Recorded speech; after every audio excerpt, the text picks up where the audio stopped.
welcome our HOD, welcome all the colleagues and fellow students. I trust you guys are well this morning. Quick house rules before we start today's event. Please, if you require the lavatories or bathrooms, they're at the back. So when you exit the halls, left and right, you will find the bathrooms there, right? And then if you do have a question during the question and answer session, kindly raise your hand and you will be attended to. Thirdly, with the conversations that we're going to have today, please keep an open mind, allow yourselves to learn, engage when a platform for engagement is open, and if they speak about disability and so forth, don't be offended and say they're using certain words, but we are here to enlighten, right? Because remember, it is about accessibility and inclusivity within the tourism industry. So that's what we're looking into. So keep an open mind, be ready and willing to learn, and most importantly, enjoy today's summit. Are we all good? Can I get a loud and collective yes? Beautiful. So we will start in a couple of minutes. We're just waiting for the setup to be complete, and the program will start. Thank you very much.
Okay, once again, good morning to all the delegates and diplomats that are here, to our HODs, to all my colleagues, industry colleagues, and to all fellow students. Welcome to today's Accessible Tourism Summit 2026. Can we have a round of applause for that?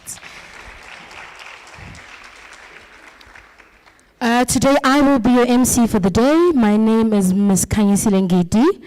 I am wearing a shiny brown top, dark brown pants, with curly hair on my head, and with shoes, black and white shoes.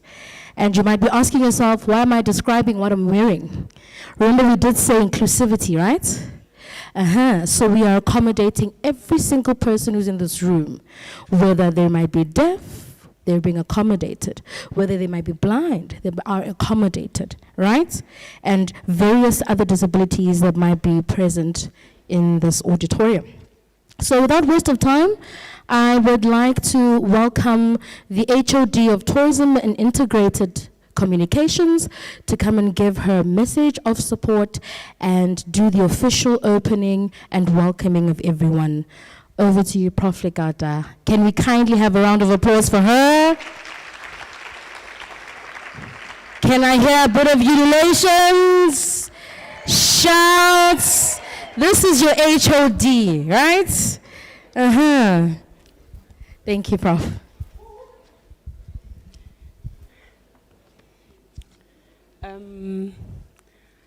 Thank you, the program director for today. Mem Ngidi. Colleagues, I would like to introduce myself again. My name is Dimpo Lekauta. I'm currently the HOD in the Department of Tourism and Integrated Communications. I have been given a task to come and welcome everybody in this gathering. I would like to welcome everybody. I would like to welcome our delegates from our external stakeholders and the students. I would like to appreciate colleagues from the Department of Higher Education. I would like to also appreciate delegates from the Department of Tourism. I would also like to appreciate delegates from the Department of Women, Youth, and People with Disabilities. I would also like to appreciate our colleagues from other universities. I was made aware that we have got colleagues from UNISA and colleagues from University of Johannesburg, UJ. So I appreciate everybody, colleagues, and thank you very much, Program Director, for the opportunity given. Would like to welcome you at VUT for this special event, the summit that has been organized. We thank you, the organizers, for this summit as well. We really appreciate, because we needed this type of summits. The theme for today, colleagues, it talks about the preparation of future. Yesterday, we talked about the accessibility and inclusiveness in the tourism industry.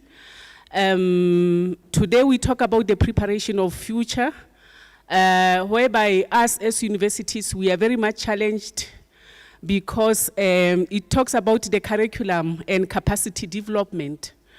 I think it's whereby we feature as universities, because we have to make sure that we provide a curriculum that is inclusive to everybody, regardless of whether a person is disabled or not.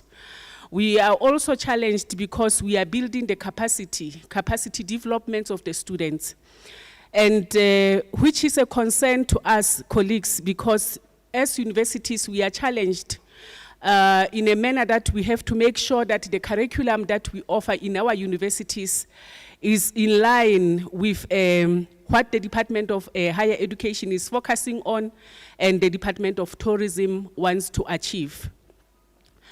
I would like to say that, yes, yesterday we talked about the inclusiveness and the accessibility of everybody in the industry of tourism. Today we are talking about the curriculum and the capacity development. I'm proud to say that at VUT, we are working on the transformation of curriculum. We have been working on this, and we are trying to make sure that we infuse technology and transformation in the curriculum at VUT. I'm very much proud to say that we have started for transformation in curriculum. We have got the diploma in tourism, diploma in ecotourism and natural resources that we are working on, whereby the transformation and the technology has been infused in that new curriculum that we'll be offering. I think we'll offer it maybe in 2028 or so, but we are almost there. I'm also touching this because we have got our future employers here. You should know that we are going to offer the new diploma, which is a diploma in ecotourism and natural resources management. Moving there, we are also working on the 50% change in all the programs that we offer. Even in tourism management, we are working towards that because we have to make sure that we include a transformation in our curriculums. So we are also working on that in the tourism programs as well.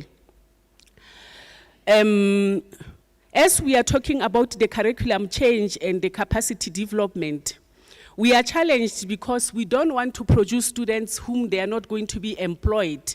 So we make sure that every year we will have advisory board meetings whereby we want to engage with the external stakeholders to tell us the kind of students that they are expecting in the industry. So that is why colleagues will have advisory boards, because we want to align with what the industry is expecting from our students.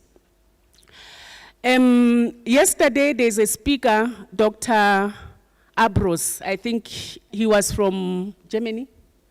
Yes. I like what that speaker indicated, that when we talk about the inclusiveness and accessibility in the tourism industry, we should not only focus on the tourists. We must also consider us, whom we are providing services in the tourism industry.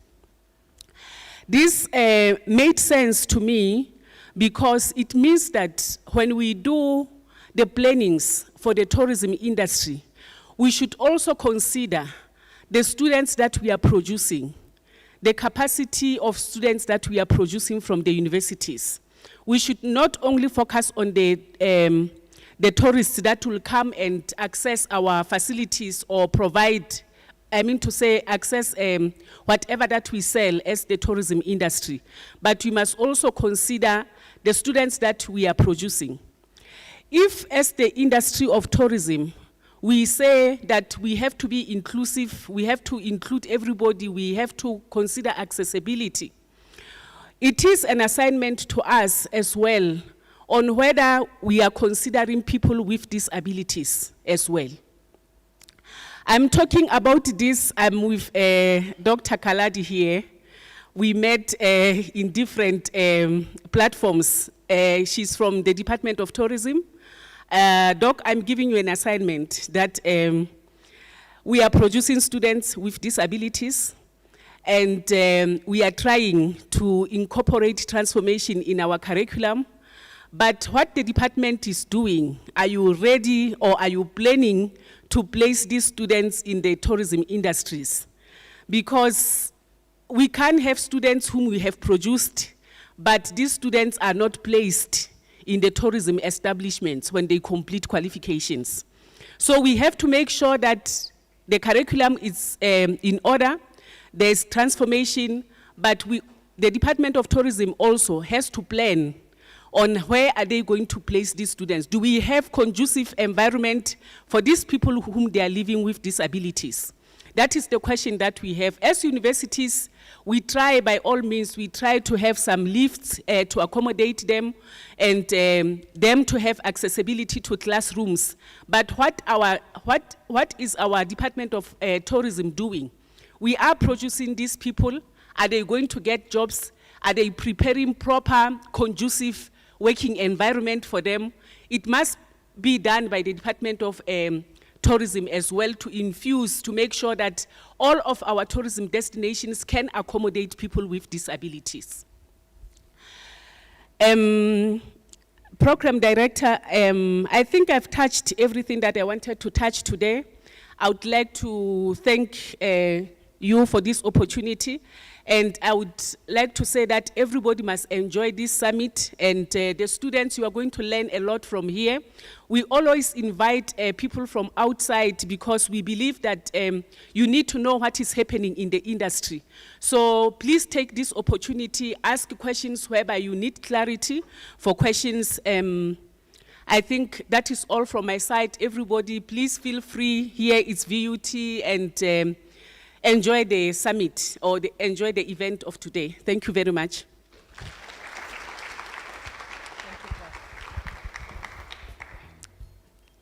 That one, Iaropa. Can I have another? Great. Thank you very much, Prof, for that. And I hope you now understand why we are here, what we're doing here, and what you will gain from today. So without wasting time, I would like to call forth all the panelists. Kindly come on stage as we are about to go into our first session for today. Can we just have music while they're setting the stage?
May Lisa kindly ascend the stage as well, and FNB representative Ms. Given, please. Thank you.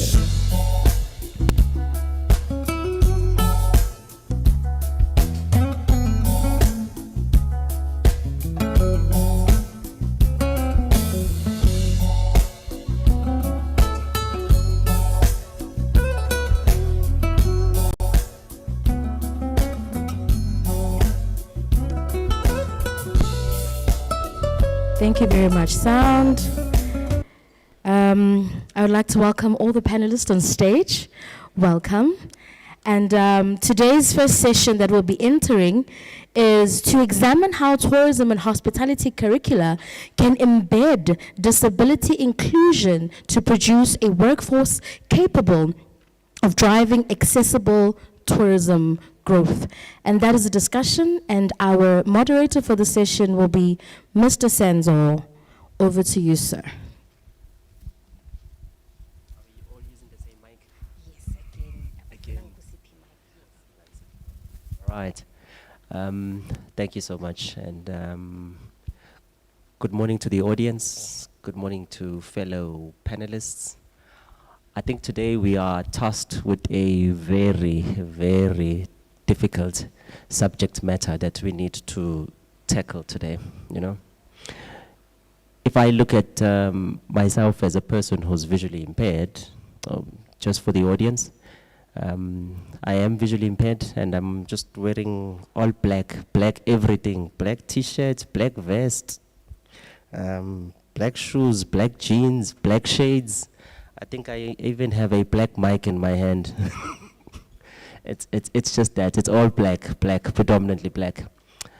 You know, if we were to take a step back a bit and we are looking at inclusion, we need to understand as to, is there a difference between a young person, 18, 19, 20, 21, whatever age, who's in university, the perceptions and the desires of a person with a disability at a university versus a person or a student without a disability of the same age? If we then come out and say that from a desire perspective, both of them want to achieve more or less the same outcome, then I guess it then tables the type of dialogue of which we are about to have today from an accessible curriculum perspective first. To say that the people who are now going to participate or be learning from this curriculum, or these students in particular, is it accessible for them? And would it achieve the necessary outcomes? Before I ask my questions, with that in mind, I'm just going to pass this mic around to all my panelists. All I just want you to do is just give me your name and where you're from and what are you responsible for. I'll pass it to the next speaker and then please pass the mic down. Hello, everyone. My name is Patrick Mzizi, and I'm from SAGE. I am looking after universities that are using SAGE for their curriculum and all opportunities that we present. Thanks. Good morning, everyone. My name is Given Siakatsiye. I'm from FNB. I'm a consumer educator for Gauteng and the Free State. Thank you. Good morning, I'm Veronique Labuskaghni. I'm a lecturer at VUT. Yes, so, and I taught some visually impaired students as well. I'm Nicola Wakeland Teron, and I'm from the University of Johannesburg. And I had 2 students in my class before, and I also engage with work integrated learning. Good morning, everyone. My name is Lisa Atkins. I come from a company called Edit Microsystems. I'm a trainer and consultant. We deal with different disabilities and different abilities in people and accessible education. So we provide technologies that enable accessible education and accessible workspaces. Good morning. My name is Koladi Tlabela from the Department of Tourism at National Office. I am responsible for research in the department and in the wider tourism sector, meaning that we do research looking at innovation coming out of research in different fields of tourism, including accessible tourism. Thank you.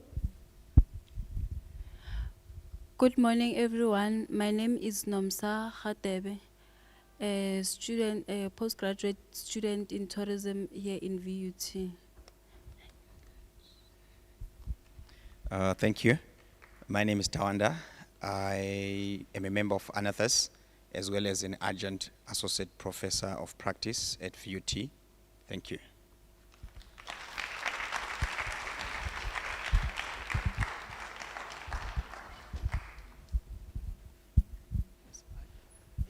Right, thank you very much to the panelists. However, guys, looking at the disability spectrum, visually impaired, autism spectrum, maybe perhaps it's a physical disability, learning barriers such as your dyslexia. If it's not that, maybe it's epilepsy. If it's not that, it's those that are mute, hard of hearing. If we are looking at a curriculum or tourism curriculum, what does a disability inclusive curriculum in practice necessarily look like? What do we mean by this is that from an inclusive point of view, we already understand the outcomes that we want to reach, but from an accessibility point of view, what does that curriculum actually look like. Mr. Perrick, I would want you to go last. So I want you to pass this mic and pass it over to the next speaker, and then we will move from there, okay?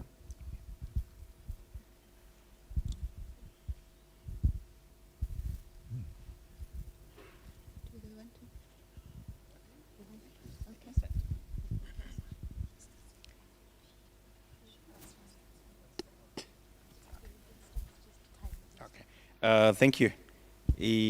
Let me break the ice.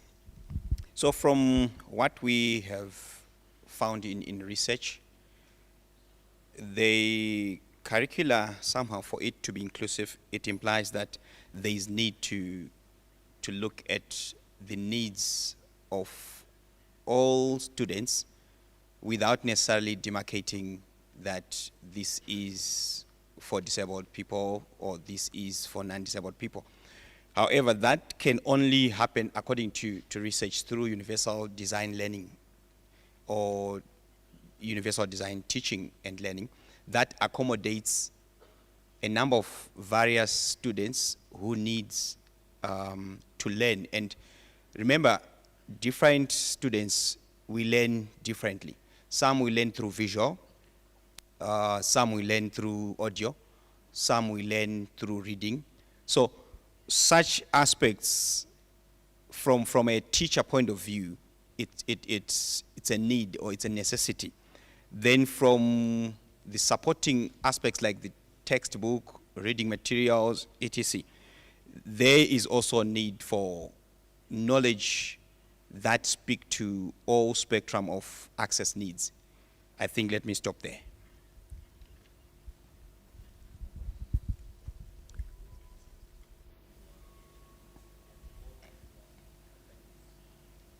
HOD. I must pass it to the HOD. They say HOD.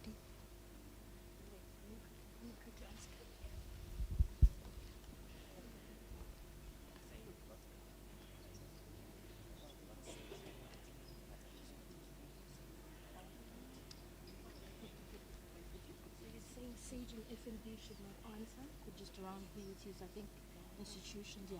Okay. So I think you can answer.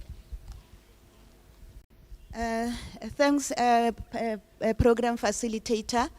You will remember I said I come from a research space, so I will be focusing my understanding and what we have seen coming out of research when it comes to curriculum, specifically on universal accessibility or tourism accessibility. So what we have seen is that within the tourism space, the areas around skills development and curriculum development, they suffer a lot skills mismatch. There is a huge skills mismatch in terms of that most of the curriculum is around misconception. There is a lot of misconception in terms of how they are conceptualized. And one of the critical areas is that they seem to be more on a one-size-fits-all. They do not necessarily take into account the individual needs of students. And most importantly, they also do not include students in the development of the curriculum.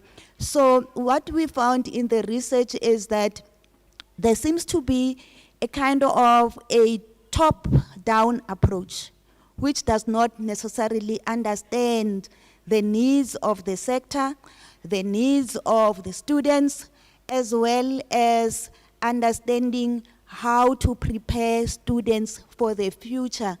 Because what we should be looking at is how do we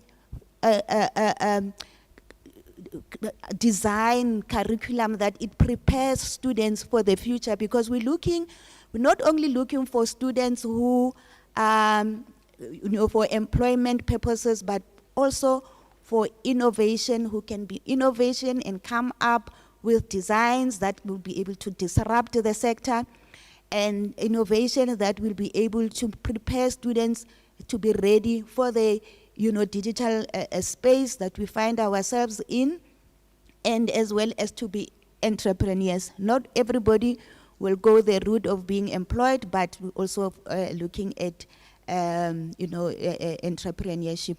So those are some of the issues that I think maybe at this stage I can highlight in terms of what the curriculum in terms of universal accessibility or tourism accessibility looks like. From the viewpoint of a service provider to universities and technical colleges and workspaces, we truly believe that everybody should have access to teaching and learning. So going back to the curriculum, we believe that there are ways that everybody can access the curriculum. So let's talk about dyslexia, for example. A student who has got dyslexia, there is technology available that is going to help you to read and to understand. I think the dialogue has to go around engaging with both the learners as well as the lecturers, as well as the future employers, so that we are catering for every single need that we have out there. Just because somebody is dyslexic or blind or has a hearing difficulty doesn't mean that they cannot learn, doesn't mean they cannot be a productive member of society. So our company has a vision to make life for every person productive, inclusive, and happy, because we truly believe that curriculum and working go hand in hand. So outside we have got a display where we have got a number of different devices that cater for all the different learning needs that you might have. We believe that curriculum is something that has to be in conjunction with what you need to make the curriculum accessible. And I'll leave it there. Thank you for that. I couldn't agree with the first two speakers more than what you've actually explained to us. Curriculum is a very daunting task for academia. It's completely different from the global north to the global south, how curriculum is taking place. Our education methods are completely different in these two worlds. When we want to change something in our tourism curriculum, it takes anything between 2 to 4 years to get it approved in higher education. It takes very long to get some changes approved. We can only change a curriculum with 30 to 40% with the outcomes that we have. We are doing significant work on the entrepreneurship side to actually expose students to the practical world and to create jobs. But for that, we need an economic sector that can grow to actually place our students in. And we also need an infrastructure that works for tourism. We need water, we need electricity, we need decent roads to get to a destination, attractions that are well maintained, that lure tourists to attraction, good signage. And that falls part of the resilience of a destination. As you know, that is also documented in the World Travel and Tourism Council's document on resilience. However, we do have a chance to change the curriculum now. We've only got 12 years to actually change a curriculum when they start as entry levels in grade 1. We need to apply things more practically in work. And we should not segregate, this is my opinion, students that are differently abled from those that are loved. They should go to the same schools, and again, this is my opinion, to the same schools as their siblings, so that they can feel loved and nurtured, and that there are educators that can train them in those schools, that can facilitate things. In the past, it worked like that, where they didn't have to be segregated from their family and loved ones to go to a new school. So maybe there is an opportunity that we can look in and how to actually work, have a good working curriculum. And maybe we should go and benchmark from what is happening in the global north. They have also got people with disability, epilepsy, reading and learning difficulties. So yeah, that's all from my side. Okay, yes, I think the way we teach must also change. But first, if a student are disabled, we have a unit, I think at all the universities, we have a disability unit. So it must be known, you need to speak up and say, yes, I have ABC, so that the lecturers and the disability unit can work together to assist you. I also agree with the tools that we need. There's different tools that we can use to assist different people. If you need a concession or accommodation for maybe you are visually impaired, so you cannot see small letters, that they print your test or exam paper in a larger font or a darker font. Also, our program director, when she started, she mentioned the type of clothes. She described herself to us, as well as our moderator of the panel. And also, our esteemed HOD mentioned our advisory boards. When we have advisory boards, we need to invite our alumni and also maybe our disabled alumni to assist and also to make our program better for everyone. And also, we don't segregate them, they're in the same class, but also the way we teach is different. So we might also the other students that are with the disabled students in class, maybe sensitize them. So when they go out into the workplace, they can know, okay, we cannot just cater for certain people. So I know the animals that are in front here, you can touch, feel them, describe them.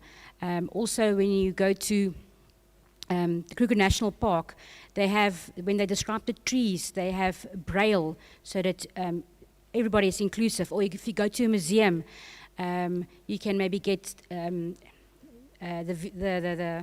voice overalls or the voice earphones, that they can also explain it to you so that you can be inclusive. So I think, yes, we need to do our research. We need to include disability students in our advisory boards to try to assist us to say what works for them, what doesn't work for them, and then we can just grow from there and get better. Thank you. Thank you so much, audience. You know, fantastic points, and you are all quite absolutely right and spot on when it comes to accessibility and curricula.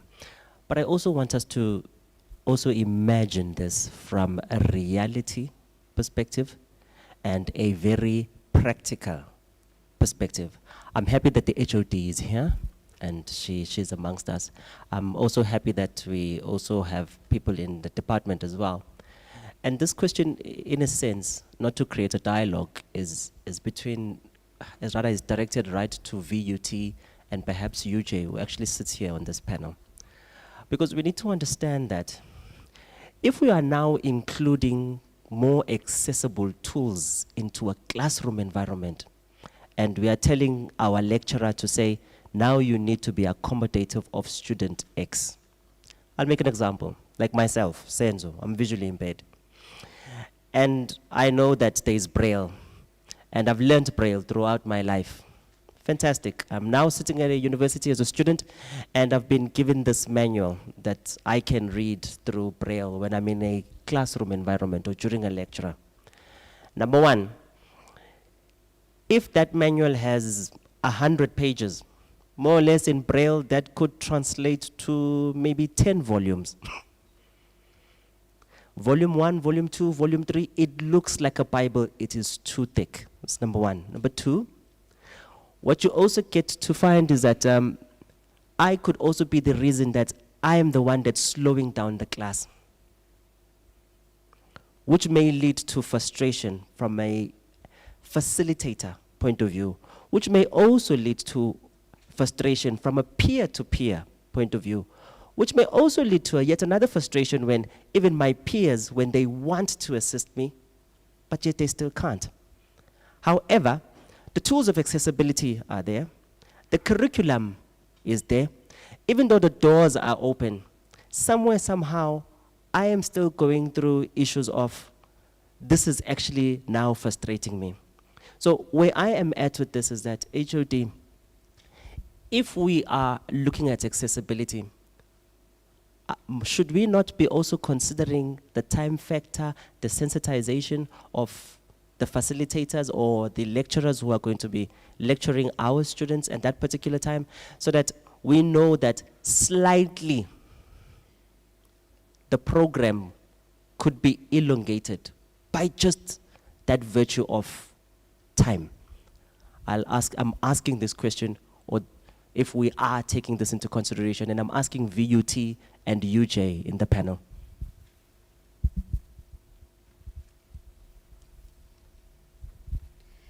Thank you for the question. I think there is enough time in the curriculum to deal with this, and also we have our disability unit that can assist the students. I think, okay, UJ can answer, but if I'm out of line, you can bring me back. But I think if Nomsa can also answer, because she is sitting in the class, and I want to hear her thoughts as well. How does she feel about the time and the assistance of peers and also lecturers and the disability unit?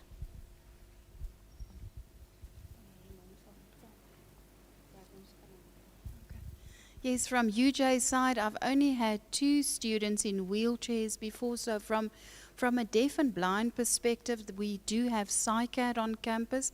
We've got the technology to their availability. When they write tests, they go there.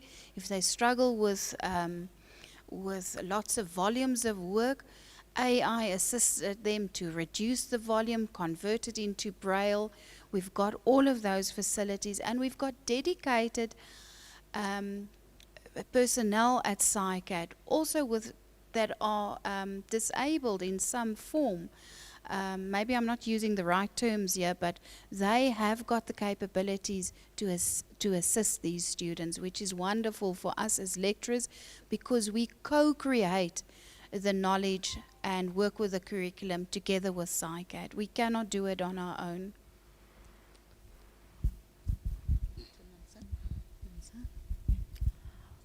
Okay, answering the question as a student perspective, like, okay, the time frame, it's enough, because for curriculum, for each and every content, there is some time allocated.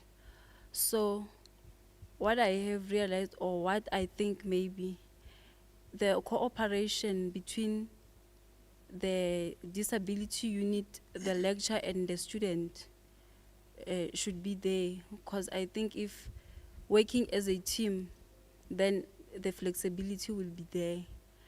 And then again, in terms of practice, yeah, the tools are there, but you get at some point in terms of maybe the content, how long maybe if the disability will be unit will be able to assist maybe in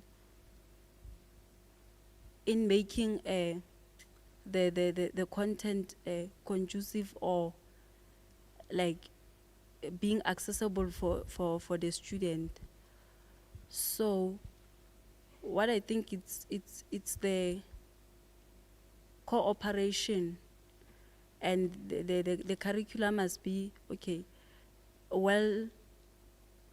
welcoming, like accessible, for accommodating for every student, and with different needs, because sometimes you get, okay, the content it's fine, but the problem, it comes with the learning platform, because now, mind you, the technology, it's there, new platforms of learning are there, but you find that at some point those platforms has some limitation, more especially I will refer to my experience as a visually impaired. You use a learning platform, for example, like Vutela, and then you get that the screen reader has some limitation, you see, but it's not like you, as a student, you don't have a capability to navigate through that. If the learning platform was so accessible, everything will be like as smooth as, yeah. Because you plan as a student, you want to do A, B, and C up to this point, but you find at some point some platforms, and maybe the unit, there's a slowdown of doing things. Thank you.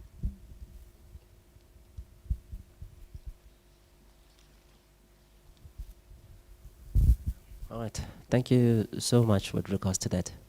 I think we are in agreement as to say that we need a lot of stakeholders. And I'm loving this summit now that I'm talking to the audience and to the panel, because then it allows us to collaborate and for us to come together.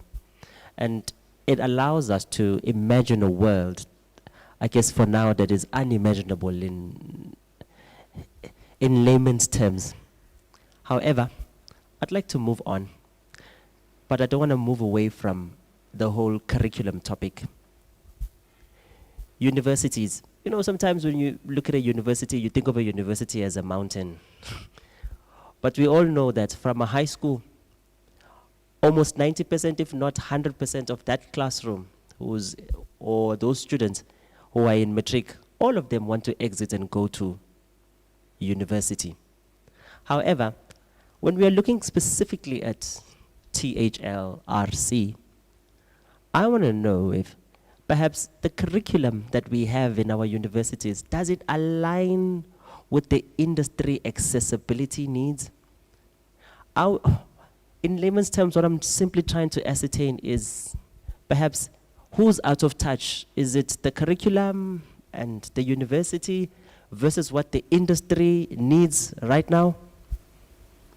I'll pass the mic over to Mr. Mzizi from SAGE. Thank you, Senzo.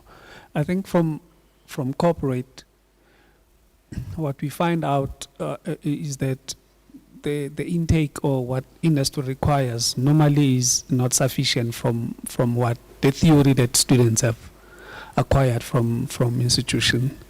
Students lack practicality, they lack experience, they are young, they are just desperate, and the CV is incorrect, surnames misspelled, first names misspelled, can't tell you about themselves. It's a problem, and if that is not corrected at this setting, by the time you leave and you come to SAGE and our ecosystems and the other industries, then you are competing, unfairly, because a person who had an opportunity to learn at varsity level technology acquired principles, for the degree or diploma that you are doing, has got an advantage to somebody who went to the university and only did theory and left. And I think that's where SAGE comes in, because more than SAGE being an accounting software company, what you are learning, one element that I was just going through ChatGPT now to look at exactly what does travel and tourism department, what do you guys do? Exactly what do you do? Where do you fit in? I don't know if you understand me. Am I looking for somebody who's going to show me, here is Pumbaa, here is that, or am I looking at somebody who's going to bring a plate at the hotel and make up my bed? I don't know. Do you understand where I'm coming from? So my point here is, I looked at that and I looked at, okay, so I'm from corporate, I'm looking at a CV that comes with a diploma in tourism attached to it. What exactly am I looking at? What skills, competent skills, am I looking at? And that's where SAGE comes in. Yes, it's an accounting software. Part of what you do is financial analysis and costing and budgeting. That's accounting. You need to know that. So yes, the idea is not to teach you SAGE. The idea is to teach you how to operate an accounting package from a non-starter point of view, meaning from a person who does not do accounting. That's where I'm coming from. Because at least you need that skill to get employed or to even open your own business. You need to know how you're going to manage your finances. So SAGE, from a practicality point of view, from a skills point of view, and from an opportunity point of view, this is where we come in to universities to infuse this practical into the curriculum, to say this is the element that's, in shortfall, and we want to bring it in line with what other units of the curriculum actually requires. Thank you.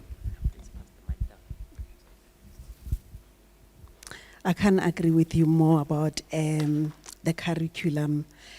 Coming from FNB, we've realized that there's no curriculum in teaching our young ones with personal finances. We know we start earning from an early age, you get your allowances from an early age. And now what happens when you are in tertiary? This is the first step into consumer-driven lifestyle. We start opening accounts. Do we ever repay them back? So with the personal finances, it talks across the board for those that are able and those that are disabled. So for as long as you receive money, you know that you have to manage your finances in the right way. And I liked what the HOD said, we're in preparation for the future. So this is where the starting point is, where you have to understand your rands and cents so that you know how you're going to invest in your future. Thank you.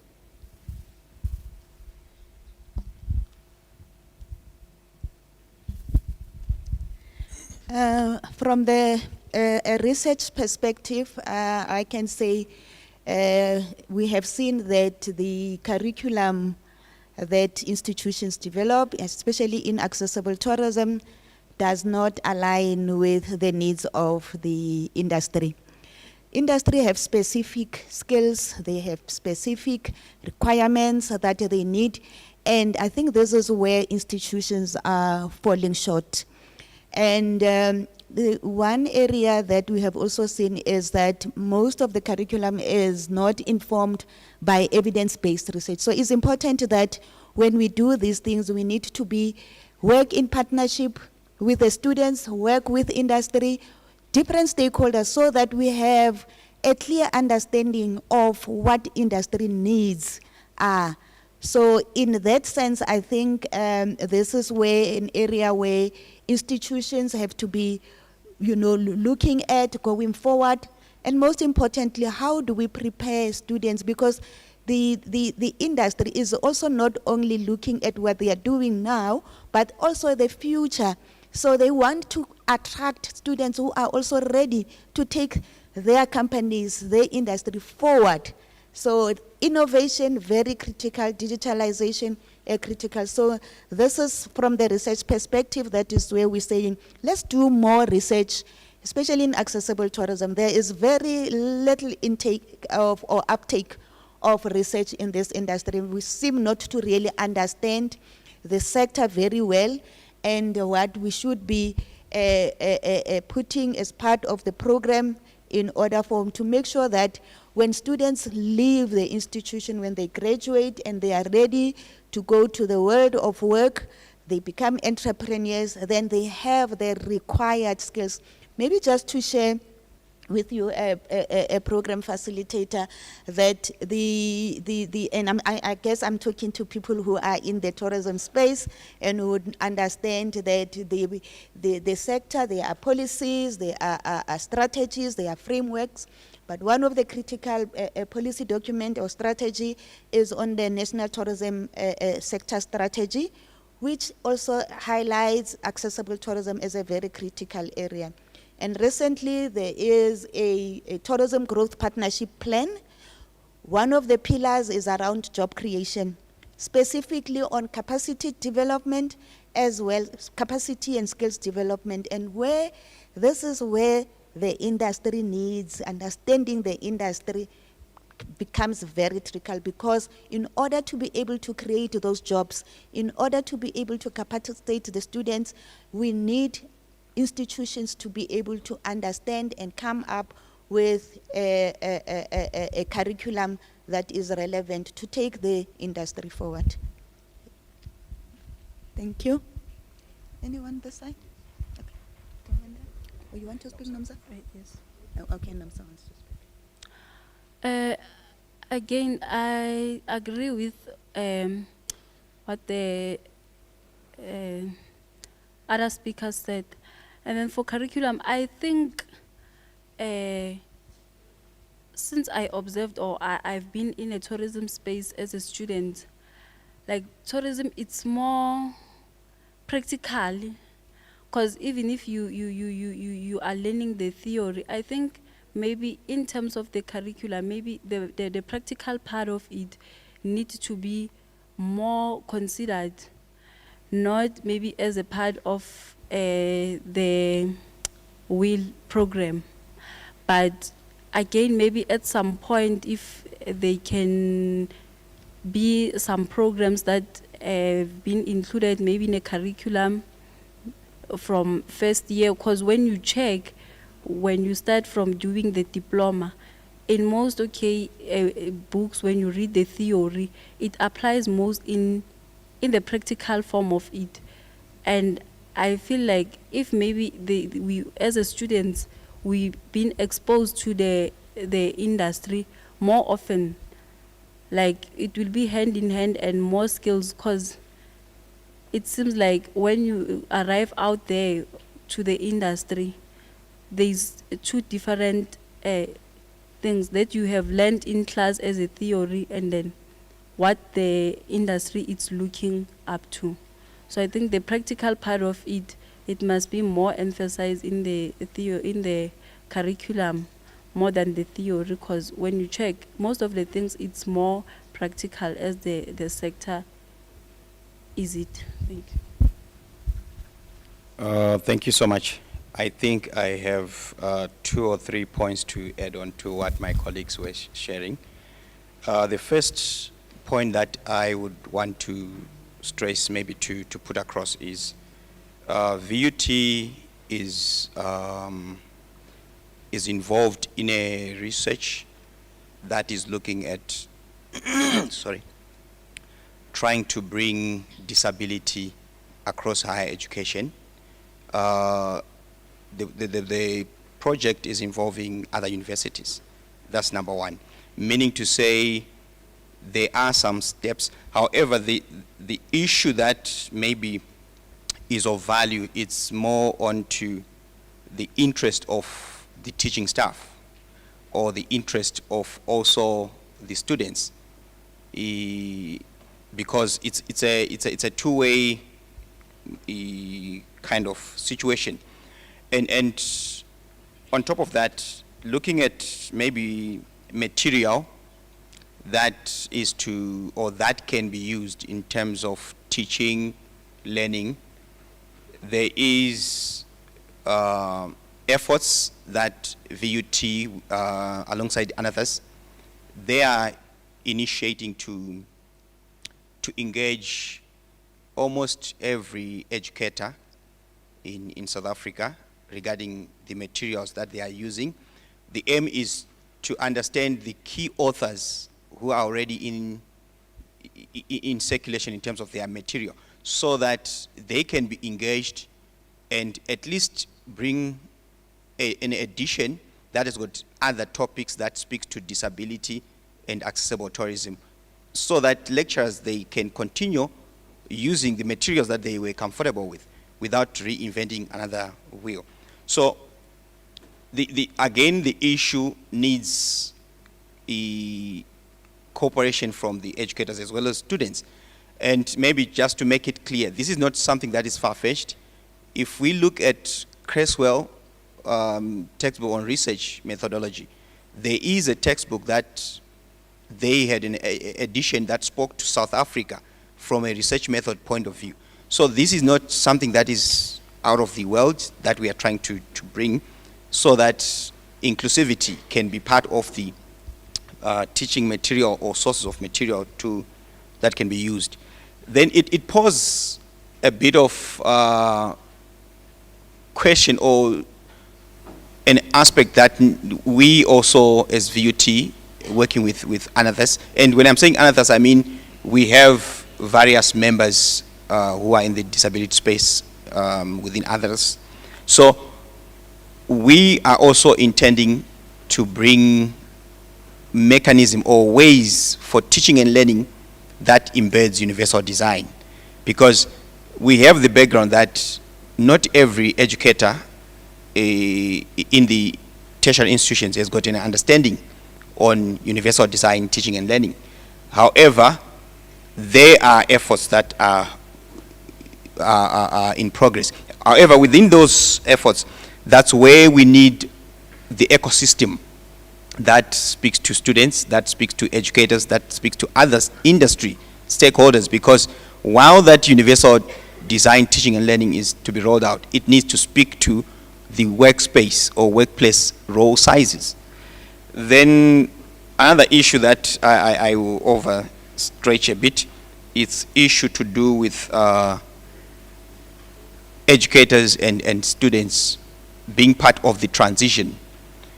The transition of when one is coming from the secondary education to the university, it's crucial regarding to accessible tourism, especially when teaching and learning, because there are a bit of difference in approach. Tertiary institutions, they are more inclined to independent learning as compared to secondary.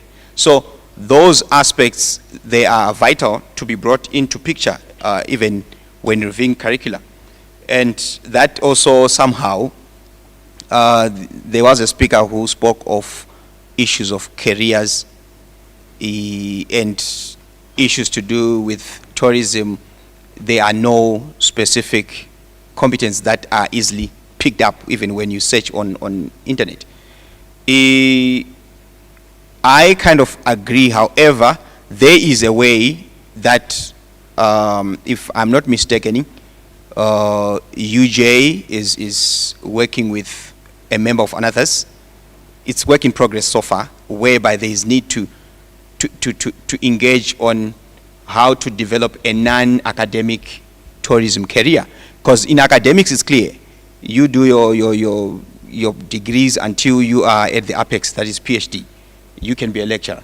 But if one wants to pursue the non-academic path, that's where there is need for a bit of information on that. And it includes students, as well as educators, as well as the industry, to be part of all this so that the ecosystem can move with a clear understanding to say, if, for instance, I'm being trained to be a chef or being a tour guide, what expertise is expected in the industry and what expertise is expected in the class, as well as other areas. Thank you so much.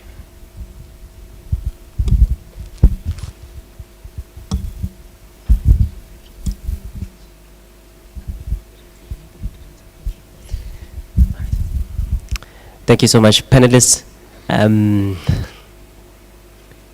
The program director is pressing me for time. It's almost as if it's my belt. She's on my waist now.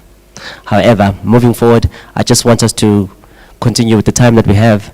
We just try and keep it as short as we possibly can. I understand how important this topic that we are talking about is. So, students in the audience, you're most probably sitting here thinking, right? So, Mr. Pedic spoke about us having that X factor when we are going out. And so did FNB, and so did the researcher. Mr. Pedic, you're from SAGE. How easy is it to make relations with such great institutions as VUT to help our fellow students? I'm a student here, I'm sitting, I'm thinking to myself, okay, I am studying tourism, but at the end of tourism, I still need to have more money to go and study to specialize or go to SAGE or get financial this, that, and the other. Or maybe, am I moving from tourism, now I'm just going to accounting. I didn't do accounting at school and this is now an issue for me. Is this true? Certainly, it is true. I think most South Africans don't necessarily get employed based on what they've studied. I think just a small percentage of what they've studied, they actually go and work, get employed and work. Our economy, including our institutions, don't prepare us for that. I did not go to university or train myself to look after universities when I'm done. That wasn't part of my qualification. But I work for Sage today and look at what I'm doing. So my point to you is that you are doing travel and tourism. In South Africa, chances are that you are not going to be employed by the Department of Travel and Tourism. You might be employed by something way, way different. But then how do you prepare for that? So holistically, you should also take all opportunities that, you know, corporates such as FNB and Sage is actually giving out to you. For an example, we more than we just preach practicality and skills to students, we have a portal, we call it Sage Jobs Portal. This portal or site, as it were, allows students to leave their CVs there for job opportunities that are available in our ecosystem. Now, if you can imagine this, a whole lot of businesses in South Africa, hotels included, retailers included, use Sage as a software. So when I say the ecosystem, I mean all businesses in South Africa. They use Sage as a software. So they might be looking for an opportunity, not necessarily somebody who's going to become a bookkeeper. They might be looking for somebody who's going to become a data capturer. As simple as that. So in this job portal, you leave your CV there, and you apply for the opportunity that arrives there, that is listed there. That might be a learnership, an internship, a 6 months jobs, or whatever the case is. So we allow students that are either doing postgrad, undergrad, it will depend on the industry really, or business that is looking for. And then we allow you to leave your CV there, and then that business will then capture your CV, and then they will call you for interviews and employment, which is why when I started, I said, well, there's a lot that is going on. It's more than you having a diploma in tourism. It's got to do with you as a complete person. So from university's point of view, we require that from corporate. When you look at that CV, you are not in front of us. You're not there. When it says I'm physically challenged, these are my disabilities, whatever, it is compared with another person who's got the same. But then we're going to look at personalities. We're going to look at this person has done more than the other one. So Sage, from corporate perspective, gives you that edge, or gives you that opportunity to acquire a technology as it stands, as it is required now by industry. Thank you for that. I understand that you, Sage and Vaal University, have a relationship, and there are products that are on offer here. Are they offered at a cost for me as a student? And are they accessible as well? Because now we're talking about accessibility.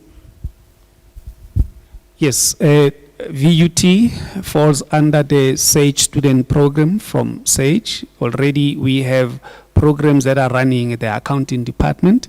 They are doing 3 softwares as it stands now.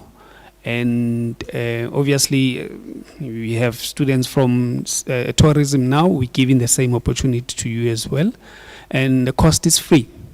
So we have what we call Sage University. This is not an institution. This is just a platform where software can then be acquired. Now, there's different kinds of software. There's software for small business, for medium business, and for large business. And these softwares are there to be accessed by students, coordinated by Sage and the lecturers. So in a situation where part of the curriculum requires certain processes to be done in an accounting package, this is where we would come in, and then we'll allow you to do practice on the software, and then we can then assess the competency that you have, and then issue a proof that you actually know how to do that by means of a certificate. So all that process is then free to not necessarily Vaal only, any university that wants to encourage or allow their students to get an opportunity on that. Thank you. Thank you so much.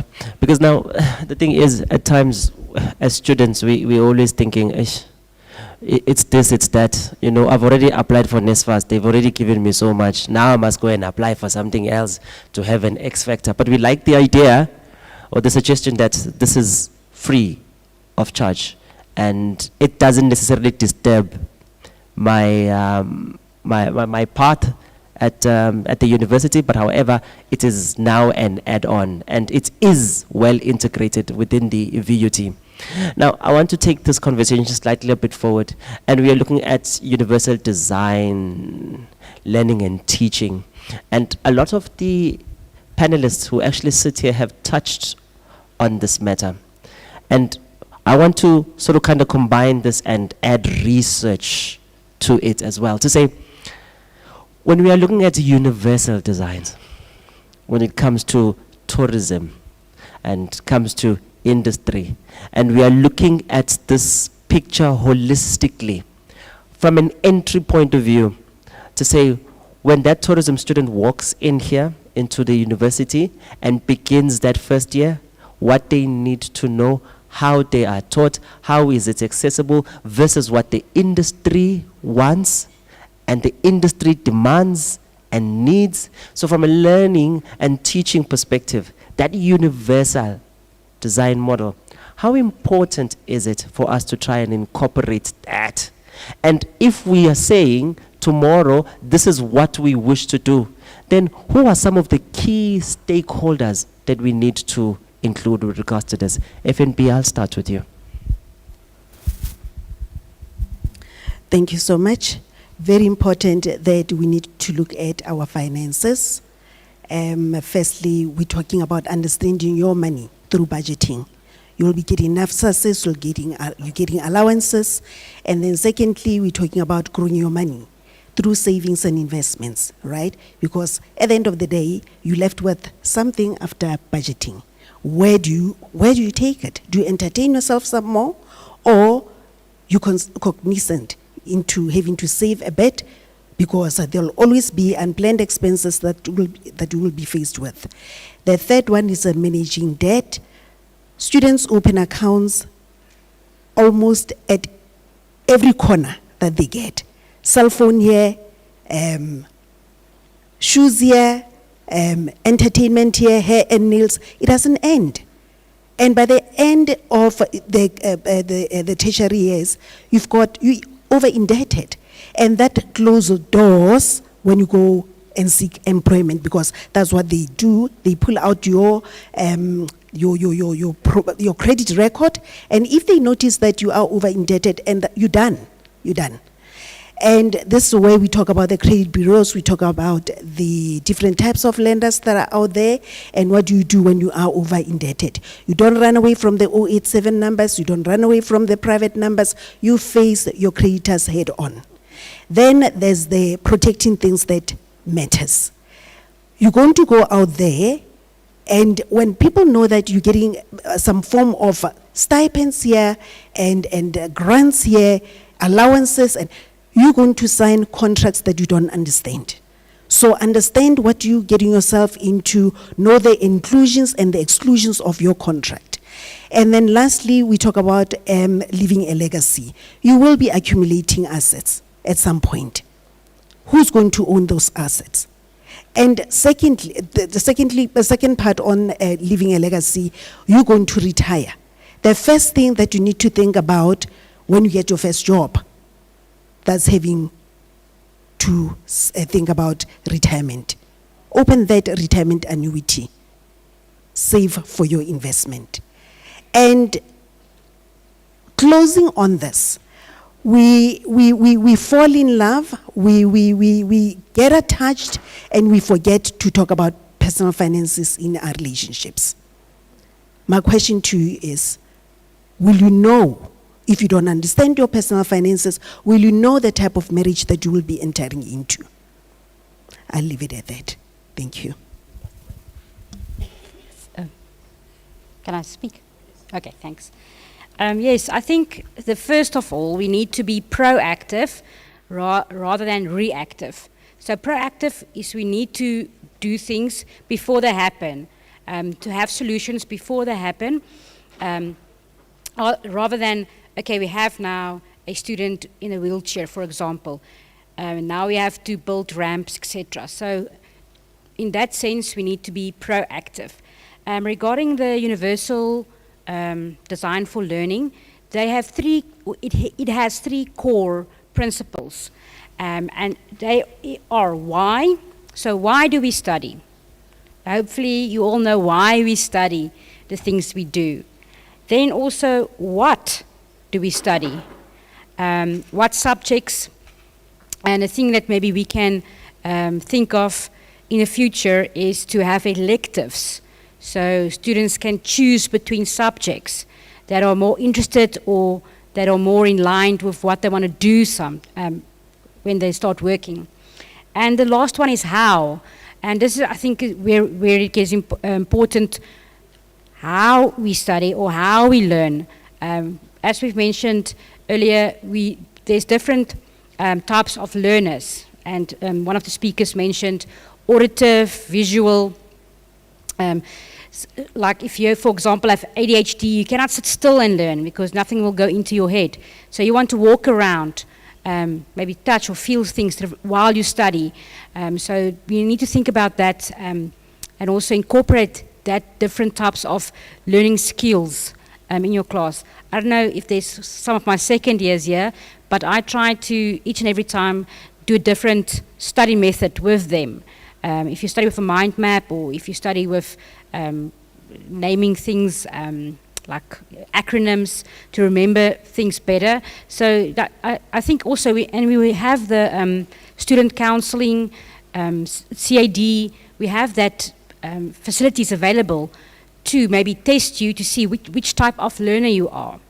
And if you maybe need more time, again, with the concessions and accommodations. So yes, I think that's the universal design of learning for me.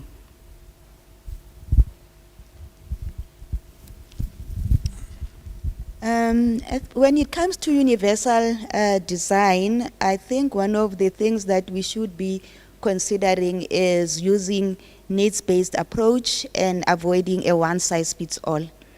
And this could include, amongst others, presenting the content in various formats, and not just in text, but allow, use of the videos, audios, graphics. Similarly, when you look at how to assess mastery or whether knowledge, you can also do different formats, such as you can do presentations, you can do posters, you can do videos. So there's different ways that we can think of and that are actually focused on, approaches that come from understanding the individual needs of students. But just to make a quick comment on the last issue that was raised, we just want to say from the department, we work, in fact my work as a researcher, it's more around working with institutions of higher learning. Almost 90% of the work that I do is to work with institutions. But it's important that we forge partnerships with institutions, and whenever there is a call, we request institutions to respond, because that is the only way that we will be able to understand what the needs of the students are, of what the needs of the institutions are. We are now moving away from approaches where the focus is only on doing research and doing publications, but we are now moving to approaches where we're putting students at the center of the work that we do, and especially in innovation and how we can take whatever students are doing, whatever they are, and connecting them with industry, connecting them with possible employers.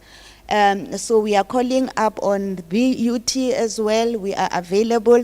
We are really grateful to the work that Prof. Tawanda is doing in this area, because we're looking forward. There are many other projects that we are thinking of that we could be taking forward, especially in this area of accessible tourism, where I said there's very low uptake with that. We, in terms of research, we want to make research relevant, useful, that its utility can be easily be seen.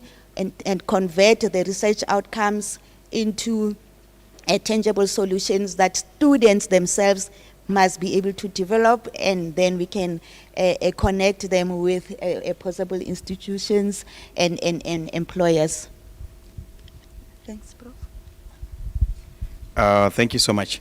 I only have 2 comments, like 2 contributions. The first one is,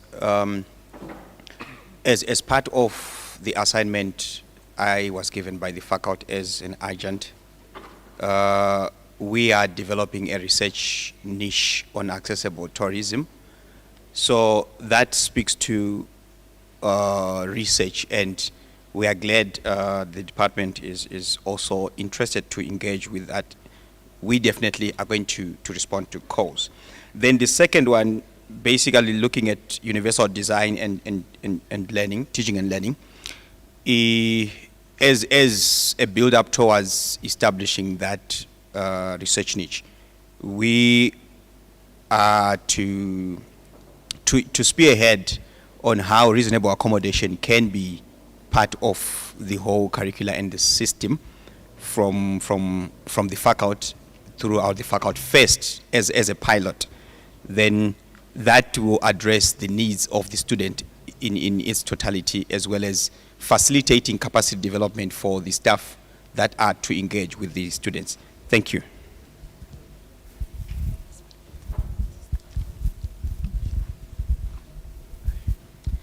From the private sector side, with Universal Design for Learning, understanding the 3 aspects, the how, the why, and the what, we truly believe that it needs to be a bridge between technology and the people who are accessing that technology for the Universal Design for Learning. We want to support and to train and to help everybody who needs access to the technology to leverage that in a powerful way so that Universal Design for Learning can be implemented successfully in universities and colleges.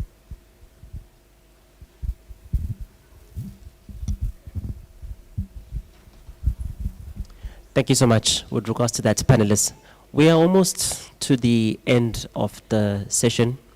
However, students, snap your fingers if you are still listening. Snap your fingers if you're still listening. Now, I also want to know this. Snap your fingers if you are a volunteer in the industry. Right. You know why I'm asking you guys this? Yesterday, as part of the delegation, we moved after the session. We were very tired. I was exhausted. We went to Sharpeville. What we saw there, can you imagine a blind person saying what we saw? Right? But what we saw there was quite poor, to say the least. And yet, there's a group of students that are in here who are studying tourism. Do you know that we got to Sharpeville and there was not even a tour guide? No one actually assisted us. One of the delegations or the members of whom we were with as a stakeholder decided that, no, I'm going to assist you guys. Yet there are students here. Our minds as students as well needs to change now. Because as much as you guys are studying, you need to understand the industry demands as well and the needs. And at times, it actually starts with you just volunteering your time. And this is what, or the type of attitude that we should have moving forward. I can't imagine how many more heritage sites or sites that are within proximity to you guys that need your expertise as students. But we just don't have the time to volunteer. We are too busy on weekends. We have other engagements. Yet we are still studying tourism. Now, students, I want to give you, as part of the audience as well, I want to give you just 5 minutes for a question and answer session. You can ask any of our panelists any question of which you need clarity with regards to. This we will do maybe by virtue of 3 or 2 rounds. So all you simply do is please just try and raise your hand. Unfortunately, we can't give you the microphone, so you're going to have to speak up a bit louder. Program Director, please kindly assist with regards to this.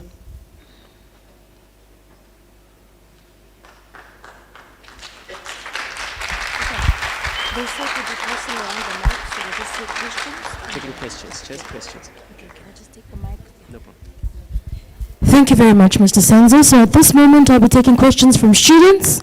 I'll be taking 4 questions from the students. We'll ask all the questions, and after all the questions have been asked, we'll then give time to answer, just to be mindful of time. Any questions, students? Kindly raise your hand. So you guys were not engaged, you're not listening. You've got industry people. You can ask all the questions you have right now to get clarity with the courses that you're doing. I see some students walked out. You are still here. Ask the questions you have. You've got the people to give you clarity. Use it to your advantage. Are we good? So that tomorrow you don't say, I don't know what I'm doing. No, my boss I am. Don't find yourself in that boat, right? Okay, so we have 1 question. Can you please have the advanced students? Anyone? Any of the advanced students, please come.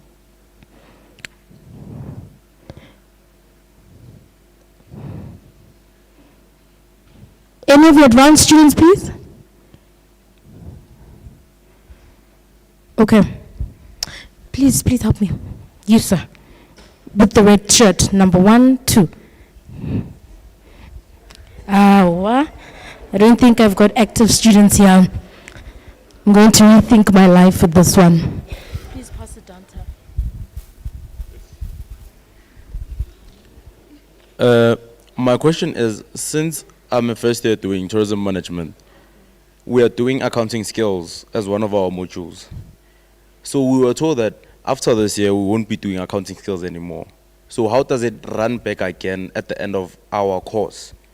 So it's something that I'm trying to understand, because as a tourism learner, you learn on what will be going on in the tourism industry.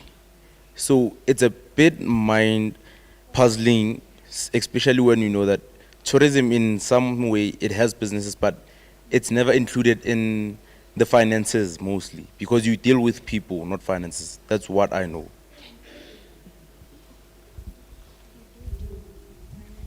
In what way? Sometimes. Anyone else with a question? Okay, please pass it down to the end.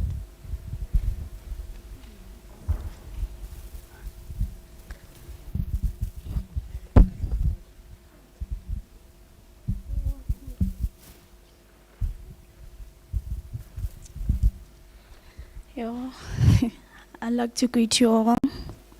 I have a question regarding finding accommodation when doing a 3rd year. They said 3rd year students don't find talking accommodation. And I was told that I won't be doing 6 months, because it will be 6 months doing like my work integrated learning, and then the 6 months for I forgot the word. Yes, it's finding accommodation when doing my 3rd year. That's my question. Any other question?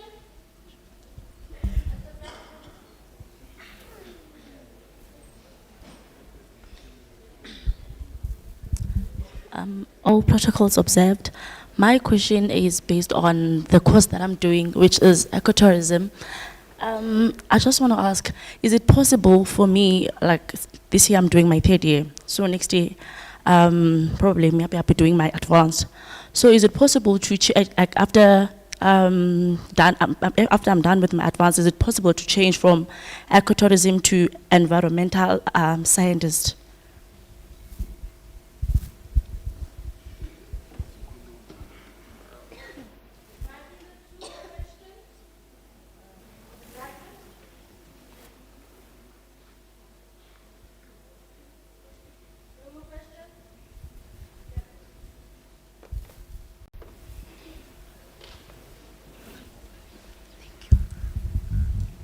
Okay, thank you very much for those questions. I hope my panelists took note of them. May we kindly get the answers to the questions that our students have. So I'll start with you, Doc. Which one's, okay, there you go, Nomsa. I'd like to answer the first question. That guy who was asking that, okay, for the first year we have a basic accounting skills.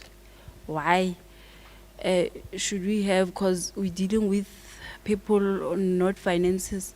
Mind you, remember, okay, there's different companies for tourism.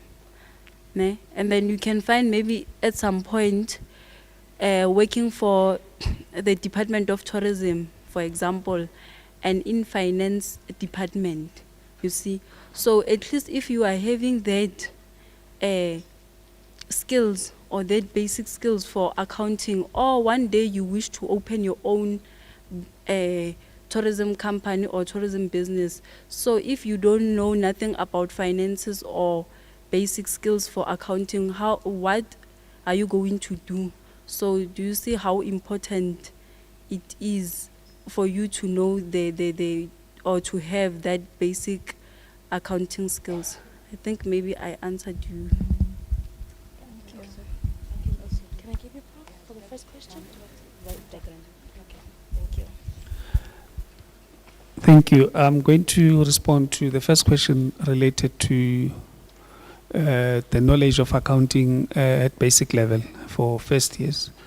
Now, as the student has said on the other end, that you need to have an accounting skill with your diploma that you're going to get here. Now, as I said, corporate is looking for practical. What is it that you know? Can you prove what you know? That's where everything crumbles. If you cannot prove that you know, then you cannot get employed.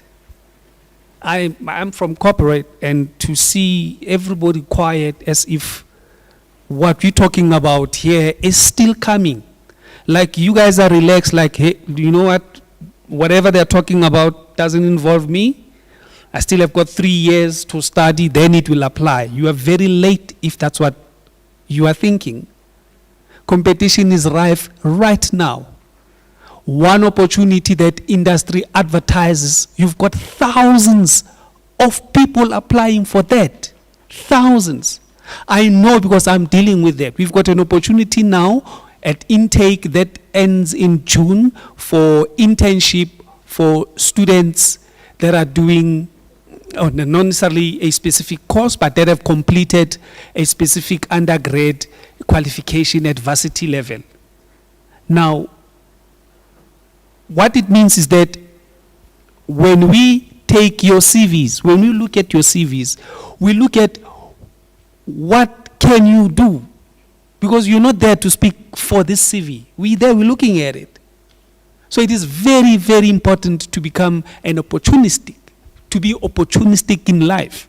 Opportunities such as these, you're never going to get it ever. We're not going to travel more than 100 kilometers to come here, tell you what's available, and you think we're talking about what's never going to happen. It's here now. So say at first year level, do everything possible. In accounting, it's free, it's there. You can do it today, tomorrow, do it, it's free. VUT already subscribes to Sage for such programs, free of charge. Do it, there's nothing, you're not going to get ahead by knowing that. One day you apply for a tourism at an admin level, and here you are having a skill that you can prove that I can at least process an invoice. Don't you think you'll be employed other than this person who only has got a diploma in travel and tourism with nothing, like nothing?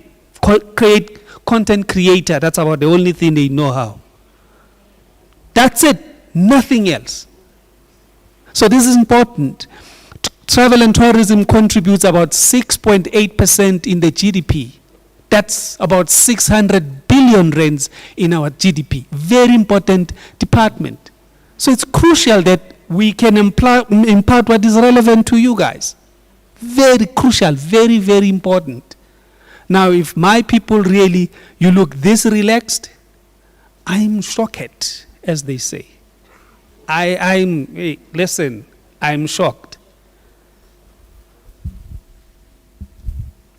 I just want to take it a bit, a step lower, right? Basic accounting, when you talk about personal finances, you definitely have to understand where your income is coming from and where you're spending it, right? And there's layers when you do your budgeting. First is your income minus your savings minus your fixed expense minus your variable expenses, right?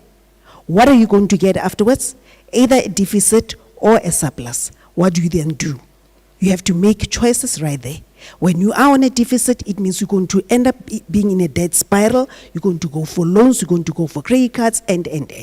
When you're in a surplus, you don't go for entertainment like I said earlier on, because we're so used to doing that. I've paid everything so I can entertain myself. Wrong. This is where you have to go back to the accounts that you have and you pay an extra, right, to run away from the interest. Or you start investing if you have started saving already, right? Thank you.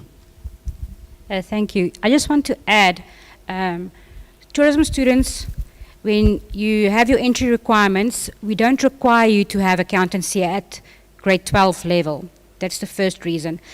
Reason 2 is we only want to give you the basics so that you know what is an asset, what's a liability, what is equity, what's a balance sheet, how to read a balance sheet. So when you have your own business one day and you get somebody that do your books for you, your taxes, then you can see if he's torturing you.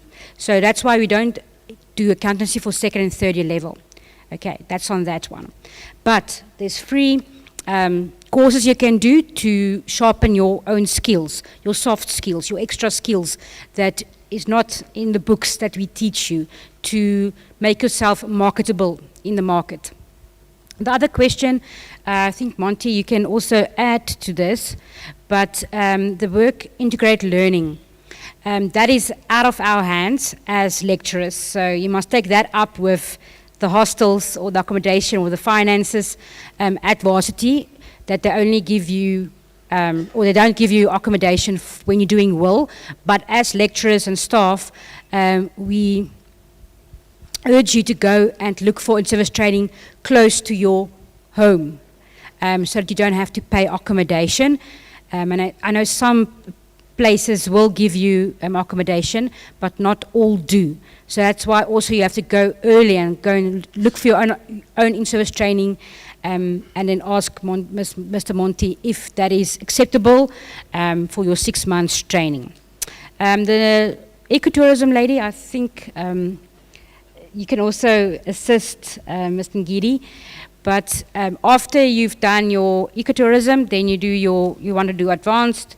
If you want to come back and do the new diploma, there might be some subjects that is equivalent, and then you'll have to apply for exemption. But then you'll have to start over from your first year, unfortunately, because it's a different kettle of fish. No, correct. Thanks. Somebody else? Just briefly on the first question, tourism by its nature is multi-sectoral. So it touches on different sectors of the economy. So as a tourism student, when you live here, you're going to live as a rounded person. So whatever opportunity that comes your way, take it. See it as an opportunity. See it as something that you can be able to use in future. I personally studied tourism management. I have a PhD in tourism management, and I can tell you I can work anywhere, any sector, anywhere in the world. So be grateful of the opportunities that are presented to you, because once you accept, you receive them, you will fly and you live here a rounded person.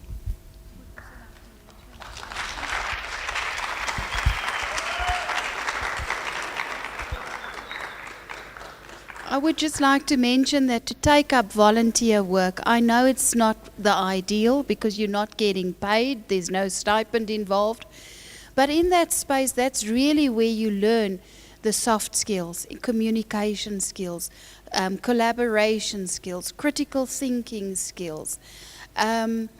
These are essential skills for the tourism industry.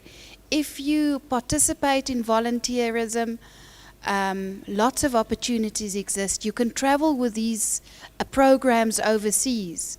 There's lots of United Nations programs running. We get a lot of foreigners coming to work at the Lion Park, working in different attractions to save the environment, to clean up rivers, to plant trees. These are essential for tourism development to prosper. So I would like to urge you to participate in these volunteer programs and gain the skills that is so important when you work in the industry. And who knows, it might take you to new ventures. You might start your own company because you have seen the gap in the market. So do go and look at those.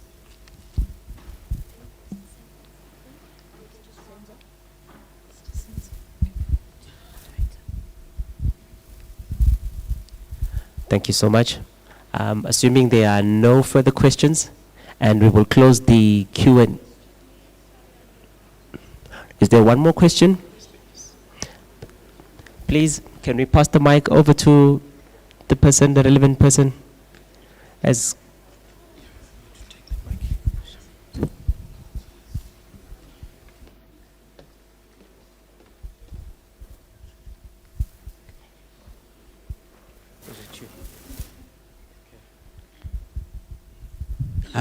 Good morning, everybody.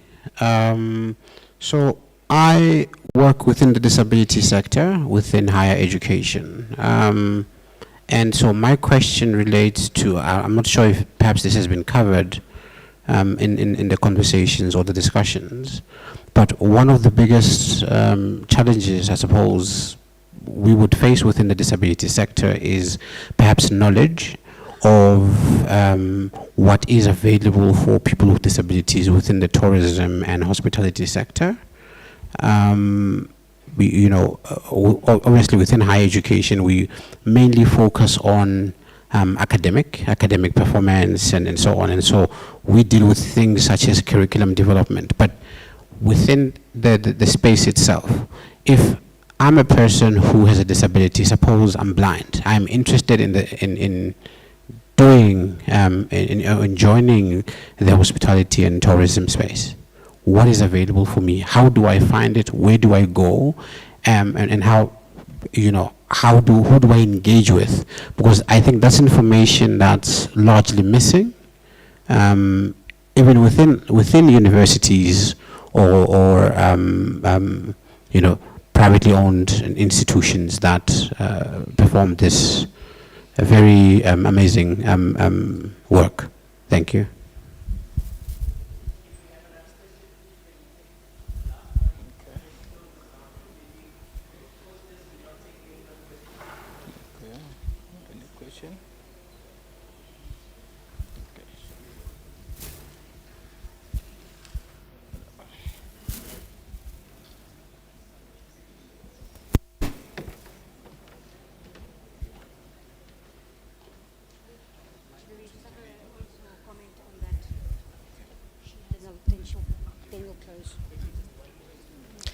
Thank you so much for that question. So I'm going to speak from Edit Microsystems' perspective.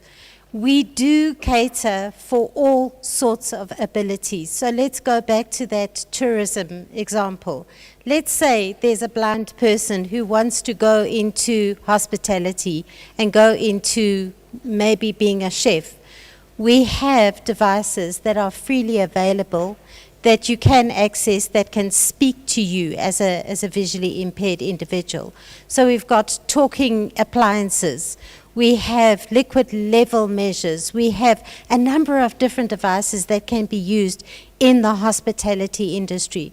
In the tourism industry, we have a number of devices that can help you to sort of look at colors and identify shapes, identify proximity to different objects. We have a number of devices that can cater for all abilities in all sectors. We actually have approached a number of organizations in government space and in private spaces where we provide technology that is going to help them to succeed in their careers. So come and talk to me. I am based outside.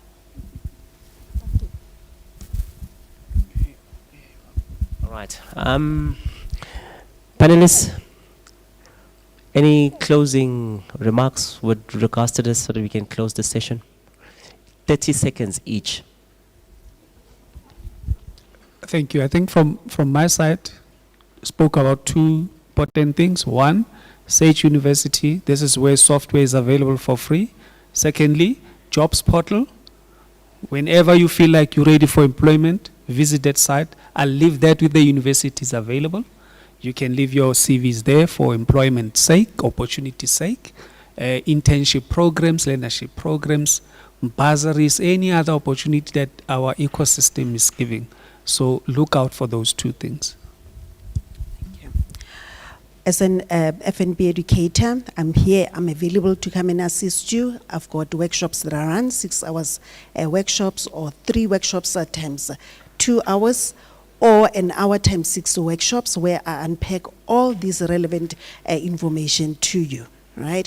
And we get certificated after we've completed the 6 hours of workshop.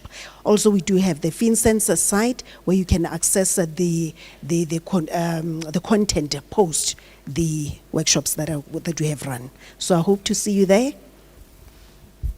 Thank you. I just want to say, I think we are never too old to learn something new. And as a panelist, I learned something today, so thank you. From my side, I would just say grab the opportunity, learn from the disabled person, try and make it more accessible for that person, learn how to approach a person with disability, and learn about the technology that is out there to make his or her life much more better. For anybody who's looking for technology to help them succeed, we give you the training, we give you the support. We want to help you succeed to become the excellent person that you already are. Come and talk to me. As the Department of Tourism, we are now shifting our responsibility to placing students at the center of translating research outcomes into tangible solutions that can disrupt the sector innovatively. And we are encouraging students that take up opportunities that come your way. When you are requested, when you are asked to participate in projects, be available. This is your life. The future is in your hands. We are looking up to you. We are soon be leaving the sector. We will be retiring, and we want to leave a legacy with students who are eager and want to move this a sector that we love, we have worked for so much. So we are really looking up to you to take this sector forward. I'd just like to say, okay, thank you for the opportunities that we have. And guys, let's grab the opportunities and let's make accessibility something that we can live around it, practical. Don't have a fear, like ask, because the moment you ask, you will get what you needed. But if you are afraid of talking and asking, you will leave and you will not get the information. Thank you very much. Thank you.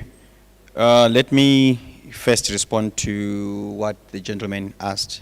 Currently, the Pro Access and others are in progress of trying to engage to this gap. The Department of Labor also indicated that to say in terms of career, there is a gap. And it's also what we are working towards in partnership with VUT to engage both disability community regarding that, because it also once came out from research. One of the organizations in the disability sector indicated that hospitality was never part of the careers that we would share with our constituents. So from that understanding, that's where Anatha's Pro Access, in partnership with VUT, is intending or is in process of engaging both disability sector and all the community members regarding tourism, hospitality, leisure, recreation, and conservation. Then, coming to the last words, I think I encourage you students to engage as much as you can, and please look out for support. If you've got an impairment, try to engage institution. I was having a conversation with guys from Katseta. They were saying they can support if the student is registered to a tertiary institution. So they are bursaries for students with impairments. However, there is need for you to come, get empowered, be bold, don't shy away, and to the rest of the student board, please let's engage with others regardless of impairments. We are together, and together we can be better. Thank you. Can we have a round of applause for that, a loud one? Thank you very much to the panelists, and thank you very much, Mr. Senzo, for moderating the session. So a quick one, we'll have a break now, so we'll have a 30 minutes break so you can stretch, use the lavatory, and also there are exhibitors outside. Go and ask the relevant questions. Ask them, communicate, engage with them, right? So that you're able to get the information that you need. May we please be quiet while I speak so that you can hear and listen to act. So there are exhibitors outside. Make use of that, right? Don't just say, bye-bye, this thing is not relevant. It's very much relevant. I always say to my students, it's very important to use the information you get wisely, because tomorrow it will distinct you from the others, from the rest. What you do today will be the difference from the rest. And I've seen it today because as a role coordinator, 3 of my students were placed, are employed today. Right? So don't take it light. There are future employers here. Gain the skills. They're sage. Go and talk to them. Engage. What can they offer you so you can gain those skills that will set you apart from the rest. So with that being said, we will take a 30-minute break with the delegates on stage and on the floor. Kindly follow Mr. Mwenzima.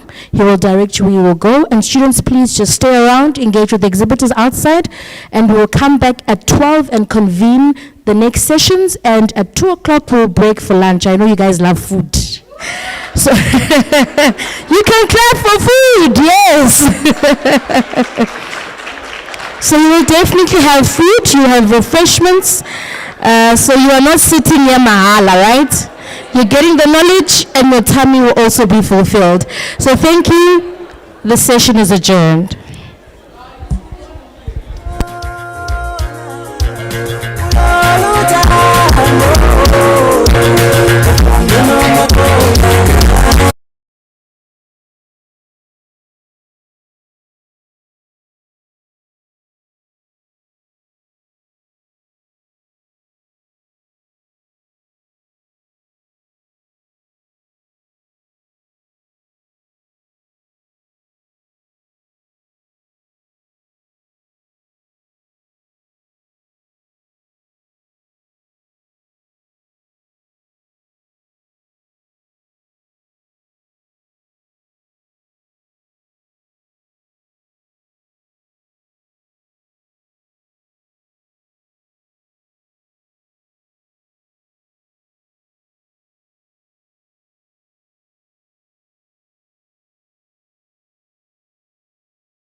outside and in the foyer to make their way to the hall.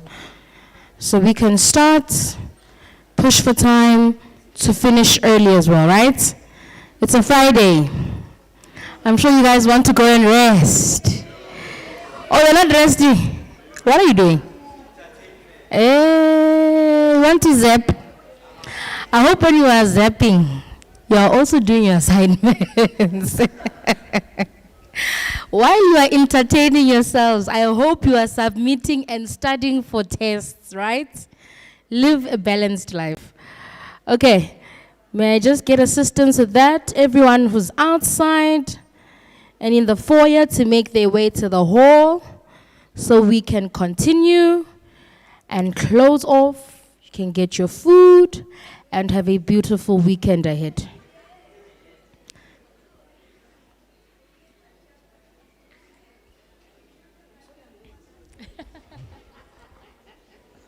They did not hear what I said. That's okay. It's okay.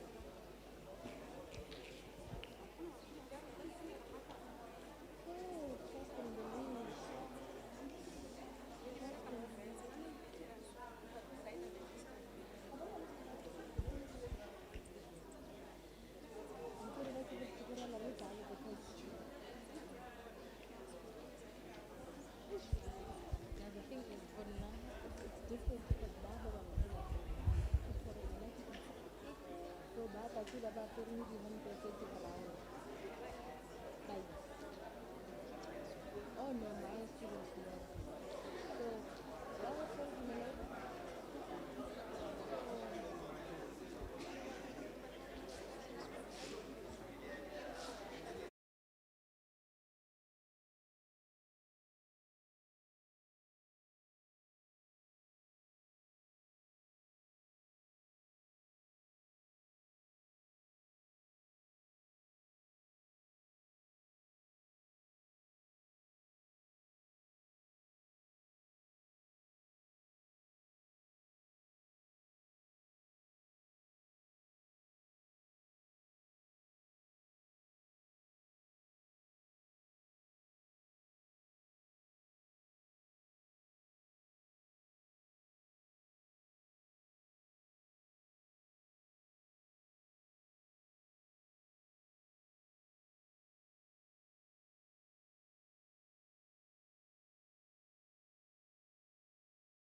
To the house, welcome back.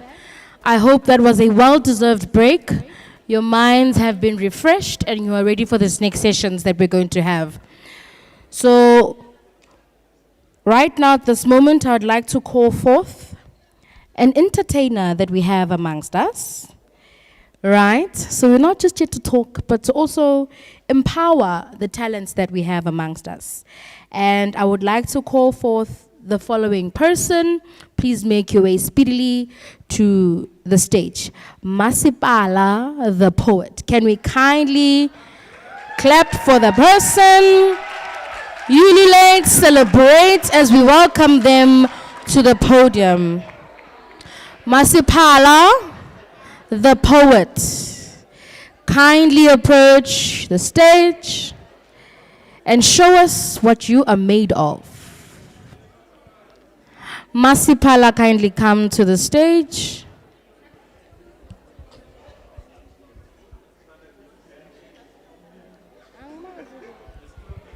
Is Masipala here? Masipala is not present.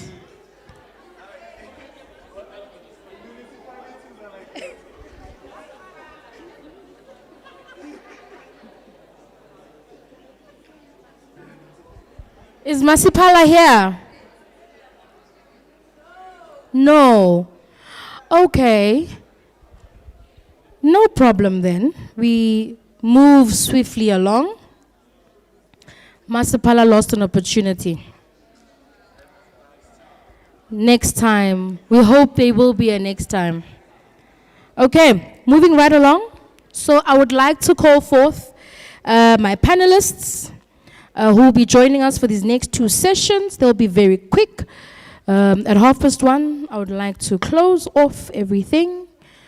So that will also include the Q&A sessions as well. Kindly be attentive, listen, and engage when you're given the platform to do so during the Q&A session. So can all the representatives from the various organizations kindly come forward, speedily so as well. And for this next two sessions that we're going to have, may I kindly have Ms. Nolutando come forth. Thank you very much. Can I kindly have music while our representatives approach the stage?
A private sector, students and youth representatives with and without disabilities, Department of Tourism, South African Disability Alliance, and lastly, SAGE and assistive device organizations.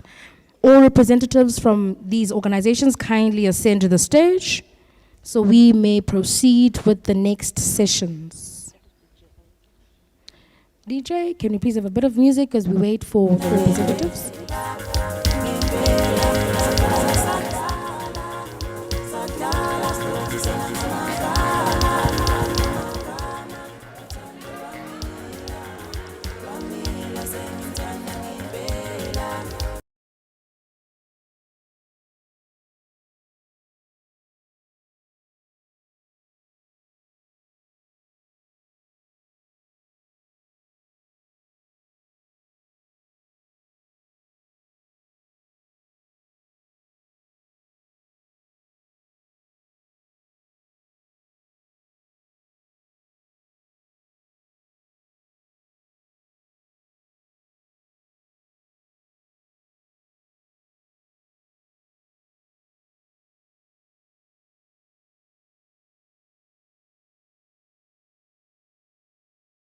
Be looking at how to examine tourism and hospitality curricula.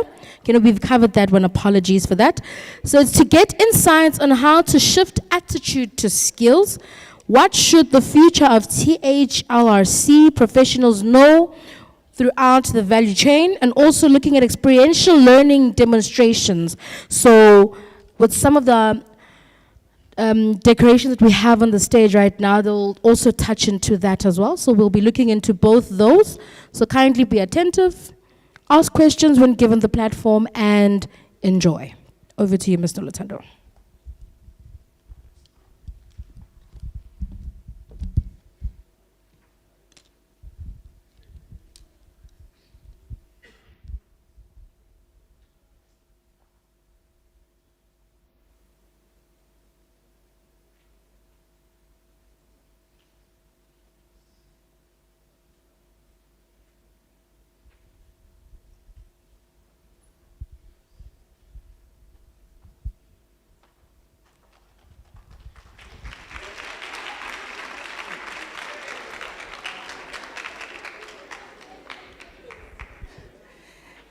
Did anyone catch that?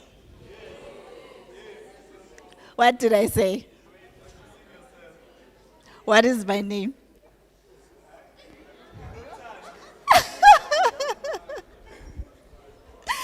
Okay, yes. So I was just making you feel how it feels like when a deaf person is among the hearing. But this time you were all hearing, but most of you couldn't understand what was said, right? So that is what we are talking about when we talk about accessibility.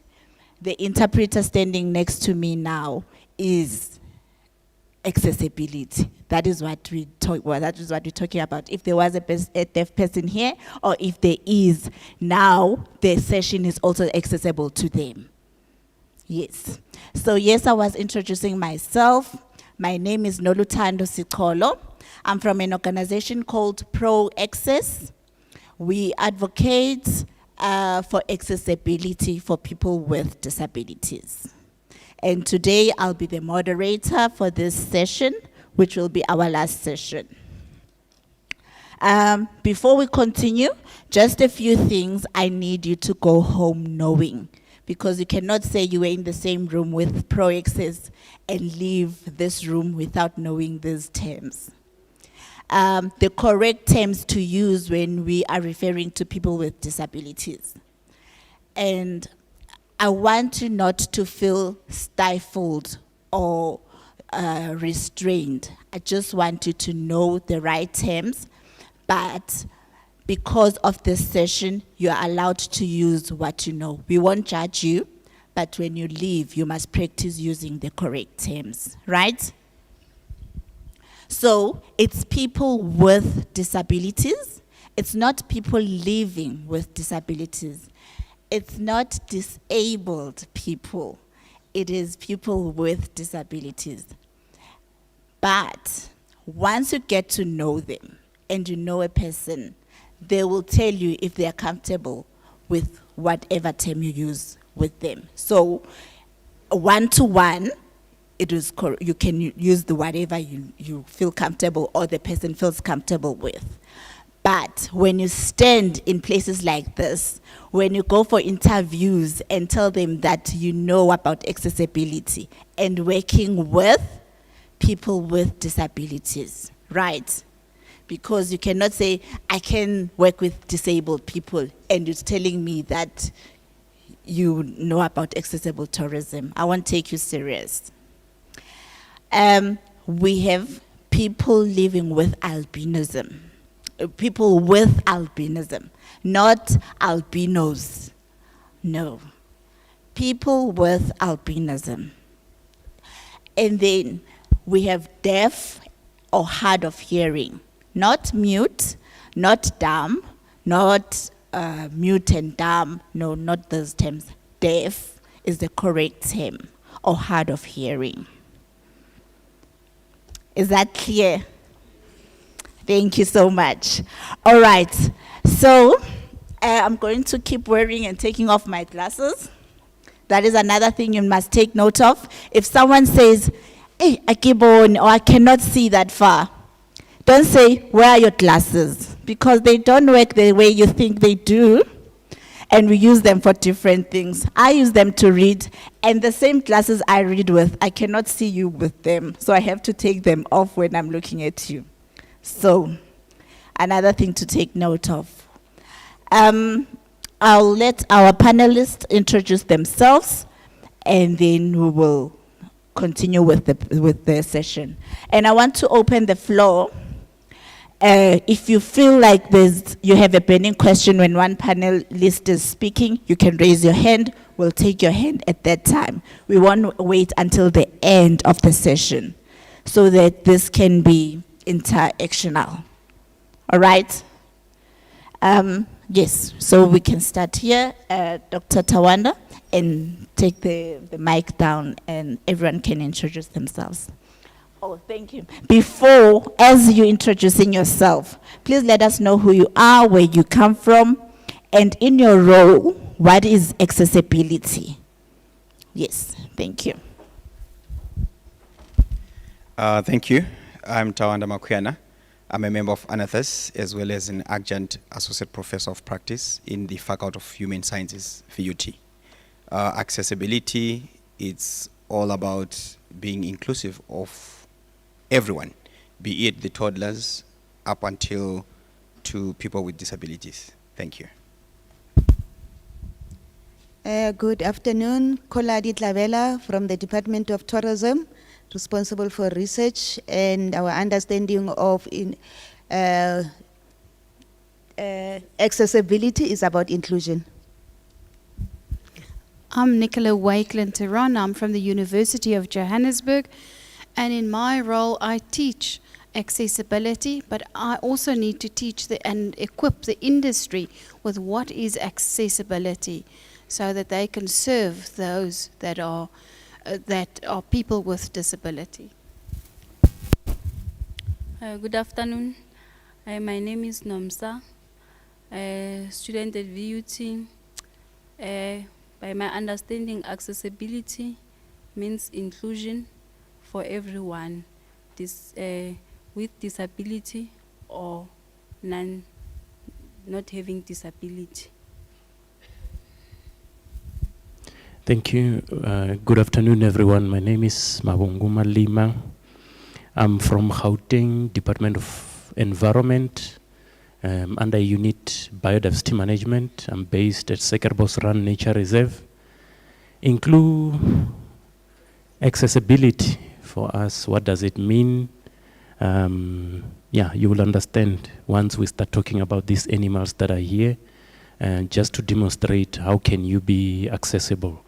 So, but for us is to use the environment, because first of all, the environment is not judgmental.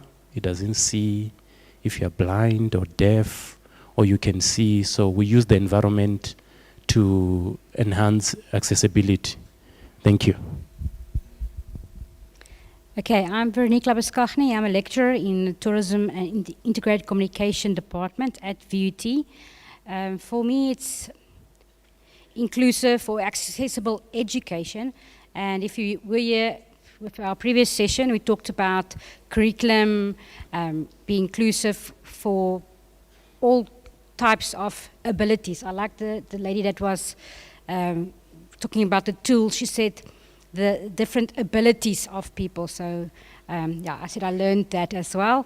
But yes, it's just education for all, and yes, being inclusive. But looking forward to this session.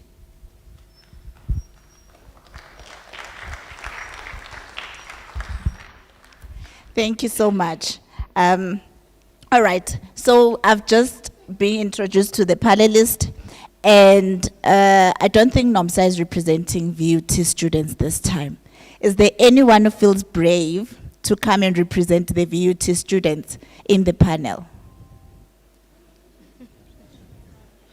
You don't need to know anything about accessibility. We want you as you are. Come on, even if it's a first year student.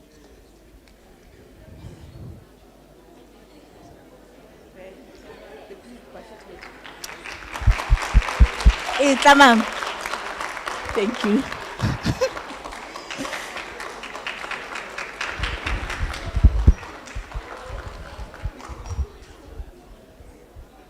Amo siya pelong matsogo. Ay mo.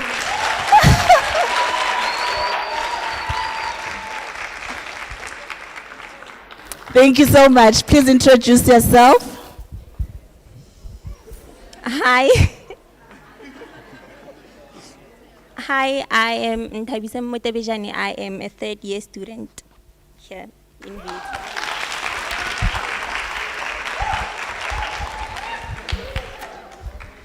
Thank you so much. I almost got disappointed. Ntabiseng saved you. She saved VUT. Thank you, Ntabiseng, for joining us. So we'll start. This session is mainly directed to you students. When we're talking about accessible tourism, as students of tourism, ecotourism or any part of tourism you are doing, we need you to at least have knowledge of what accessible tourism is about and leave the university with the knowledge. Not knowing how to sign or correct terms, that's not what we're talking about, but at least to gain knowledge on how to interact with people with disabilities out there. I know in the first sessions you heard a lot of things that were very serious, and they were talking about people with disabilities, and if you don't have a disability and you've never interacted with anyone with a disability, you feel like, how does this affect me? But this is about accessibility or accessible tourism for you. In curriculum, when we're talking about in curriculum, we know it's not yet in the curriculum, you don't study it in class, but this session is for you to know when you are dealing with people with disabilities, what do you need to do? Is it even practical? Is it something that can be done? Right? So for those who have that question, that is it possible really? Are these people sitting here telling us that there is accessible tourism? How can a blind person go on a game drive? What are they going to see? Huh? A person on a wheelchair, how am I going to help them? Me, as a short, small person, what can I do for these people? So I know Mr. Malema has experience in this. Mr. Malema, can you please take this and tell us how practical or how realistic is what we are talking about?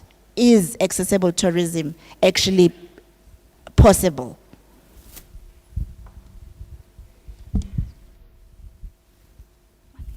I don't know why she loves putting me on the spot.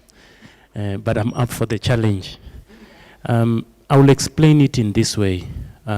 Firstly, I've been involved, before I joined government, I worked for an NGO for about 7 years that deals with people with disabilities. And my journey, I was in a space like you guys. I was working at Kruger National Park. I met a lady who was like, yo, I think there's an organization that needs you in Gauteng. And at that time, I was very young. Kruger was boring for me because I think from my age, the next person from me to me in terms of age was like 55 years old. So I was like the only youth at Kruger.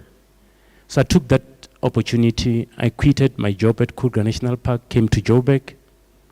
So this guy, I've been calling him on my way. He's been directing me all the way to his gate. Then I get in the house. He shook my hand. That was the first time I realized this guy is blind. But he directed me from Mpumalanga to his gate, telling me, turn at this street, turn at that street. Do you see a mountain? Do you see a robot? But when I got there, I was shocked. How did he do that? So he explained to me, he was the owner of the organization. I joined them. My first experience with a person with disability, I went to Zimeleni School. When I got there, there were kids on wheelchairs. Some had physical disabilities but didn't have wheelchairs, didn't have crutches. I regretted joining that organization because I felt like I must do something. Like when I saw someone with a disability, I felt like I must help instead of accepting them for who they are. It took me more than a year to accept, to say, I work in this space and these are the people that I'm going to work with. And fast forward, I ended up working for that organization for about 7 years. And living there, I can tell you today, I didn't resign. I only left because a recession came. The organization didn't have money. Lucky enough, there was a job in government. But if there's a space I want to see myself at, it's working with people with disabilities. I know for you, mostly because of the myths that we grew up with. I grew up with a guy who was blind. And my mom used to beat me each time I go and play with him because she told me if I play with him, I'll be blind also. These are things that we were told. And I'm sure even you, maybe you were told such things. When you play with a child on wheelchair, you are told, hey, you'll be crippled also. So those are things we grew up with. But once I got to know people with disability, first of all, I can tell you, they are the most funniest people you can ever be around. They are the naughtiest people you can be around. So in the organization I worked for, there was a program that we ran. It's called Twinning. And Nolutando was part of the program that I ran. You don't see her like this. She's a child. I raised her. What we do, we take 30 learners, let's say, who are deaf, and 30 learners from mainstream school. We take them away for a weekend. When you get there, you get a twin. If you're deaf, you get paired with someone from a mainstream school. You do everything together. You can't have lunch without your twin. If it's people who are blind, we always twin someone who can see and someone who can't. The funny part of it, this other day we had a camp at Rodeplat in Pretoria. During dinner, 4 boys were missing, and all of them are blind. And on the other side, there's a dam. So I was so scared that these kids could have been drowned or any. So we started looking for them. We couldn't find them anywhere. It's in a nature reserve. Then we started moving silently around. Then we hear voices from the top of the roof of one of the chalets. When we went up, those 4 boys were sitting there. The previous night, I did a session with them on astronomy. I was telling them about stars, about Orion the Hunter. Then when we got up, there was this boy. I said, John, what are you doing here? He was like, shh, say, keep quiet. I said, what? He said, we're watching the stars. And all of them are blind. So you can see people with disability have so much humor. We just need to make the world accessible for them. So to answer your question, Nolutando, first of all, we need, as able-bodied people, we need to do away with the fear. Because unless you beat the fear of people with disabilities, you will not engage with them firstly. And I can tell you, most of us here, if we go to a restaurant, some of you will order rare or medium or well done because we've got choices. Ne? Even people with disabilities have choices, and we must accept them as they are. Some, they will accept to be addressed this way. Some won't accept it because we shouldn't go with them with a blanket approach to say, because you are blind, you must allow to be treated like this or be addressed like this. We must treat them as we want to be treated. And that's the first step, to beat the fear. I'm in conservation. I'm scared of snakes, even today. But I've got knowledge. I remember the first time I interacted with a snake. It was at varsity, and they said we must dissect it. We needed to see the bones, like the spines. I was scared even to touch it, knowing very well that it's dead. But it's the same with us. Just to interact with a person with disabilities, you don't know if you're going to say the right things, are you going to offend them, but you'll never know until you try it. Try and they will correct it. And even if they shout back, it's the same as you guys. You overstep on someone, they shout back, or they say, hey, you've stepped on me. So let's start by interacting, lose that fear to interact with people with disabilities.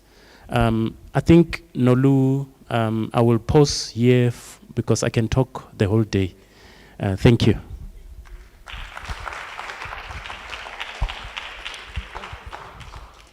Thank you, Mr. Malema. Yes, so as you've heard, Mr. Malema has experience. He has worked with people with disabilities in nature. So it is possible to do it. It is. And they have experienced it. Nomsa has been to Eco-Access's camps, so she knows. So with that, knowing that it is possible, what is it that's lacking, Dr. Makuyana, I'll ask you, what is it that's lacking from our curriculum to make sure that our students leave universities with these skills and knowledge to interact and work with people with disabilities? Thank you so much. I would like to categorize in an abstract form so that we don't also take a lot of time. From the student perspective, I would say research shows that there is genuine ignorance. Like really, students don't know how to handle a peer as another student who might have disabilities. Same applies with the lecturers. Sometimes, they freak out. Just sliding off from research, from bringing a bit of experience. I think 2 or 3 years ago, there was a student who had applied for another university that I was stationed in. She wanted to do masters, and the previous lecturer who supervised her for the honors program, she said, I don't have any appetite for disability-related topic. So while one of the colleagues who was into community engagement then said, Tawanda, you have been in the disability space. Do you mind if you can have this student under your supervision? Then I said, I would love to hear the topic that she prefers. So we had almost about 2 hours of conversations trying to shape the idea that she wanted to pursue. Then after making that idea to be solid, I then advised, say, go back, do the application process. I will also indicate to my superiors to say, I'm available for supervision for your study. So while she was applying, that's where I realized that even educators or supervisors, they also really don't know how to handle that. So with this understanding, it boils down to issue of knowledge that shapes attitudes. Knowledge can be acquired formally and informal. Informal, this is how we are doing. We are engaging, we are talking, even off the stage. Formally, we are now speaking of curriculum, where we have structured topics that are guided by educators so as to equip the learners with that knowledge. So with that element, somehow it points towards a need for capacity development to the educators for the change of attitude. That's number one. While on the other hand, there is need to have a continuous engagement as students, as well as engaging with other people who are in the disability space, as well as engaging with your peers who have got disabilities, so that you can see that is just as good as any other person. So it may be just stepping off again to say, personally, when my dad acquired an impairment, we didn't know how to handle him. And it took us to have a default. We had an uncle who was having another impairment, but that uncle was a bit aggressive, so we were a bit scared. That's why sometimes we didn't know how to handle our dad. But I think as time went on, we realized that he had the desire to maintain his position as our dad. And in our eyes, he never changed to be our dad. Though some of the areas where we felt we need to also assist him, without him indicating, men sometimes have got that ego. So sometimes we would observe, say, he wants to be a father in this angle, but he needs someone to step in. So that also brought a bit of experiential understanding somehow. So what am I trying to encourage you? I'm trying to encourage you to say, while you have peers who have got disabilities, engage, make jokes, talk to them, so that you can also refine your understanding in handling each other as peers. Thank you.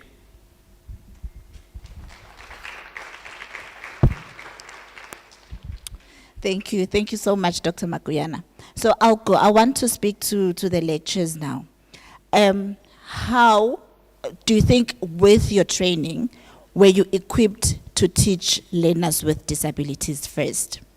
And with that, do you think you have, or the curriculum or the institutions or the resources you have are enough to assist you in doing this? Maybe if you want to, you feel like you want to assist the student to reach their full potential, do you have enough resources to do that? I'll start with VUT, then after I'll ask Professor Nicola from UJ to answer. Thank you.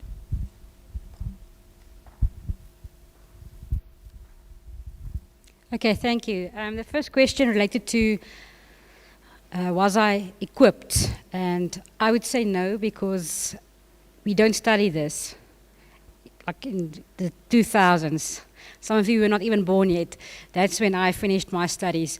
So you had to learn on the job. You had to do your research, look for resources, and yeah, I'm still learning, and I'm still not, I think, the best that I can be, because we have different types of disabilities, students with disabilities. So for each one, it's a different scenario that we have to cater for. So yeah, and I'm a lifelong learner, so I love to learn new things.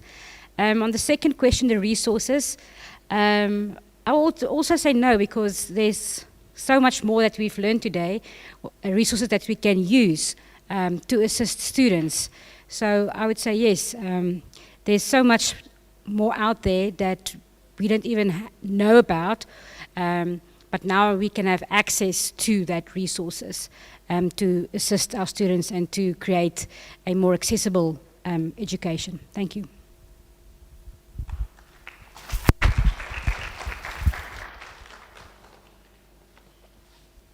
I was not trained for this at all, but I had a daughter that was paralyzed from the age of 2, and she wore spectacles from the age of 2. So I do have a little bit of understanding of people with disability, but I was not prepared for my students that arrived in class.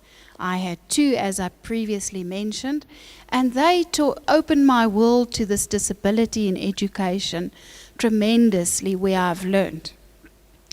I then consulted PsyCAD. They helped me with getting the technology so that a student can write a test, can communicate, but they are just wheelchair bound. But I don't have the knowledge nor the skills currently to assist a person with blindness or with deafness. But our institution helps us and trains us for that disability. Okay.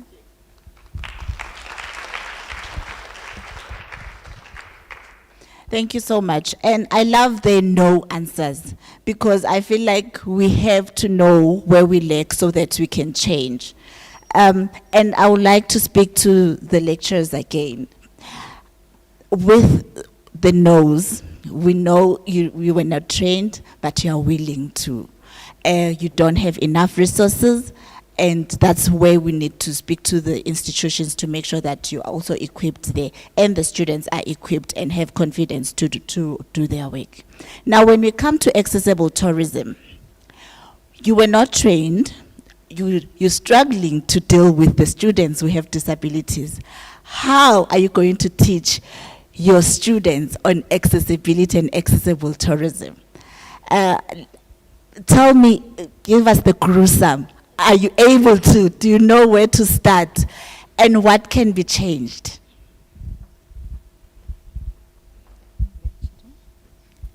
Shall I start?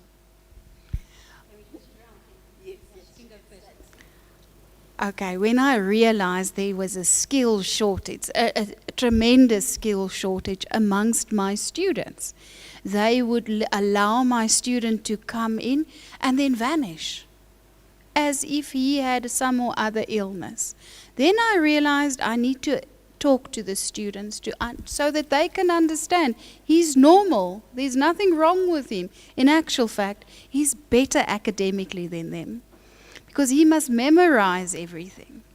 So, when I did that, all of a sudden they changed their attitudes, they started interacting with him, they had fun, they would go with him out. And then I realized we have to start with training on a basic fundamental level. And then I introduced a special initiative, a teaching initiative at UJ. We ran it last year for the first time. And what we did at the university was, I had a pre-test for students. I said, have you been exposed to a person with disability? Yes or no, and what kind of disability? And if that person come to an establishment, your restaurant or an attraction or an airline, how would you treat that person? And the forms were completely blank. They didn't really know. Some indicated, if it's a blind person, I will speak louder.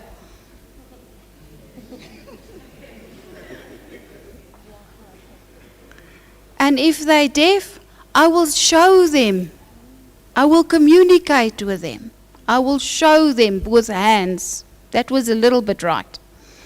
And then I decided, because we are a training institution, we've got hospitality as well as tourism at the School of Tourism and Hospitality. I decided I will provide training to the tourism and hospitality students. How to serve a student with blindness. And then I spoke about a guide dog, I spoke about a white cane, how to hold the person when he comes in, not grab his hand and say, kom hier so. No, yeah. You hold him on his arm, you tell him we're going up the stairs, hold his hand and put his hand on the rail and say, this is your chair, not grab the chair, but let him touch the chair and let him go and sit. Let him feel the table. Tell him that we've got a menu, however, I can read it, but what do you feel like eating today? Because we don't have braille menus. And then when the students came and placed the food in front of them, how to place a plate in front of you. Sir, here's your food. Deliver the plate correctly as what we do in a restaurant, from the right, and then take it from the left and say, sir, here's your plate, it's hot or whatever, and say, your meat is positioned at 12, your veggies at number 3, your potatoes at number 6, and the gravy at number 9. Sir, can I pour you some water, some wine? Here's the glass. Sir or ma'am, the toilets are to your left or to your right. Is there anything I can assist you with? Ask them. They would quickly tell you if they need help. The same, we are now going to look at the airline industry, the next round. What difficulties does the airline have? The hoists are not working at an airport. People with disability have to wait long periods to actually go on board an aircraft. And then they have to transfer from their wheelchair to a smaller wheelchair. And with a smaller seat capacity, that is also a problem these days. Will they be able, if they're wheelchair bound, go to the toilet on board? So those are the things that we are talking to our students about and exposing them. And then the same in the accommodation industry. What does a room require to accommodate a person with disability? Is there an emergency bell that they can ring? Is there the right lighting in the room? Is there a wake-up call if the latest hotels have got something below the cushion that will set alarm so that when they have to have an early wake-up call that they that this will go off and they will wake up early. So we're trying, and with the help of industry, we get all these new initiatives and we speak to the students about this. So, because in our own capacity we are not aware, but collectively we are getting the information and we teach that to our students.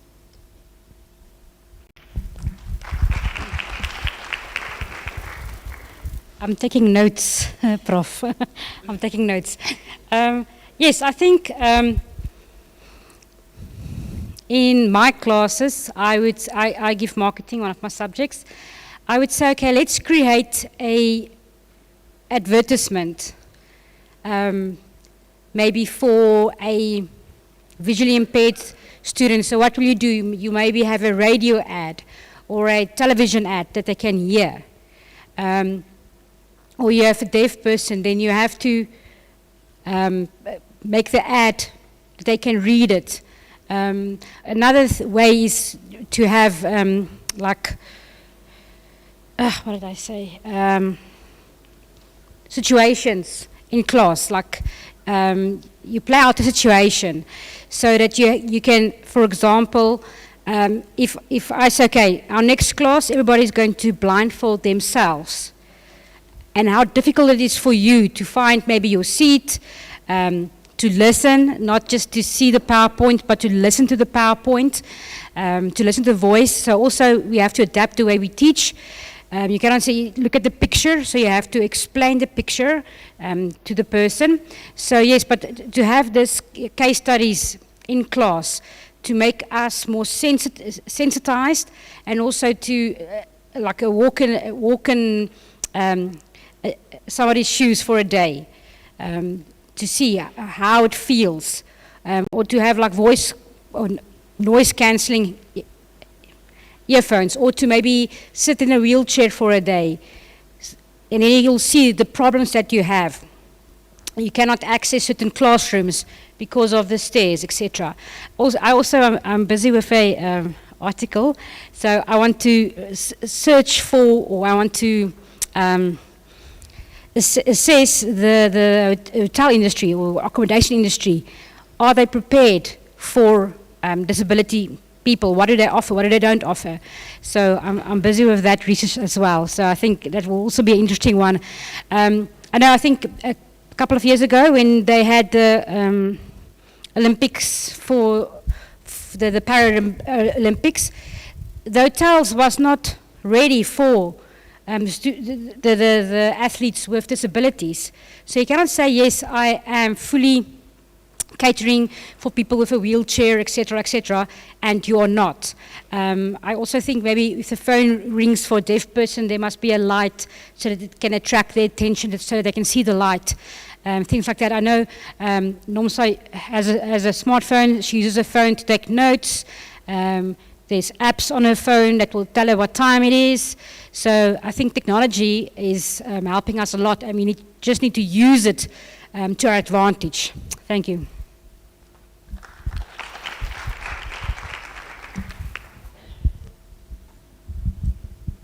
Thank you. Thank you so much. Now, Ntabi, this question is for you. What do you know about accessible tourism? Do you even know, is it anywhere in your textbooks, or have you learned about it in class, or are you just hearing about it now?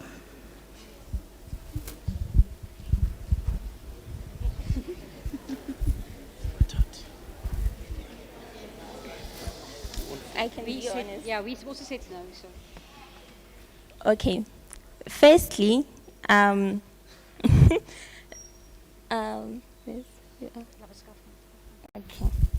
Some of the examples you made, I've been in VUT for 3 years now. We've never had those. The lecturers are only catering for, for the abled bodies, because we get to class actually all the times. We sit there, they read the slides for us. No interactions whatsoever, most of the times, honestly. There's no, they pay. Luckily I taught them, so luckily.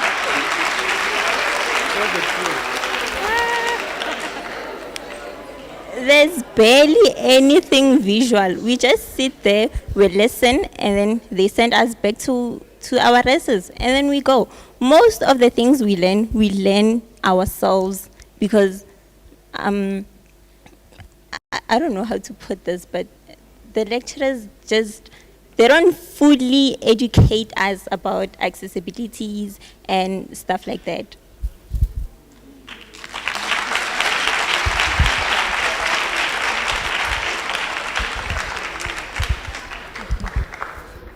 Thank you, you're brave.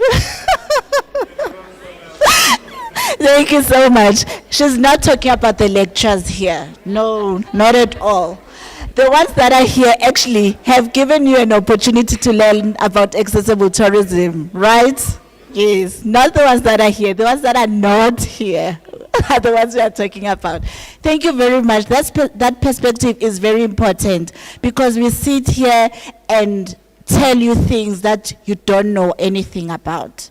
So I'm glad that you were able to tell us that it's the first time you hear about these things. Probably the people who are teaching you don't even know about them. So that's where we need to start, actually. Thank you very much, Ntabiseng. Nomsa, also, I'd like you to be very, very honest about your experience when you came to VUT, on how was it? Were you assisted the way you need? Did you get the assistive devices?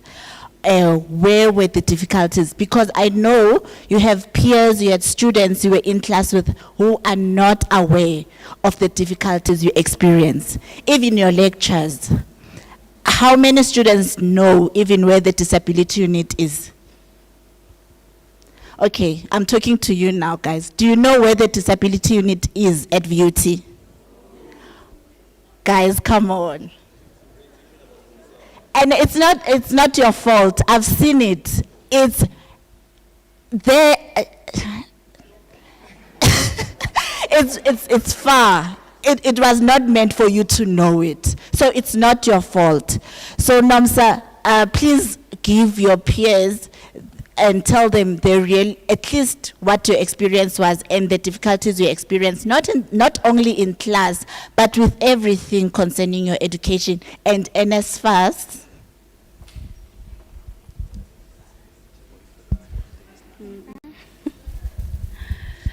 Yeah, where to start? Okay.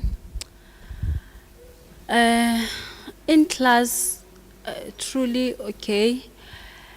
The lecturers, like they are trying, or they were trying. You see, we had communications, like maybe they will ask, okay, how can we assist you? And then probably I will tell them, okay. And then there is a disability unit, yes. They will provide slides or notes, the study material, in short, and then send it to the unit.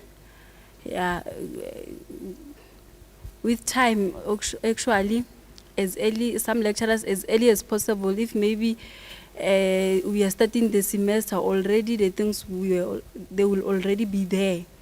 But then, I think, okay, our institution is still slowly but surely, maybe the unit it still need to grow, because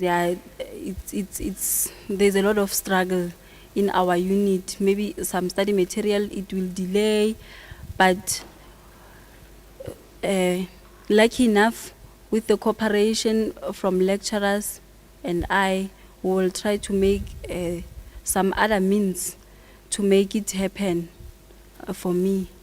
I will try and work hard and see other method that maybe I can use without braille, even if, okay, I'm not an audio person, like the person that I can learn in audio, in real.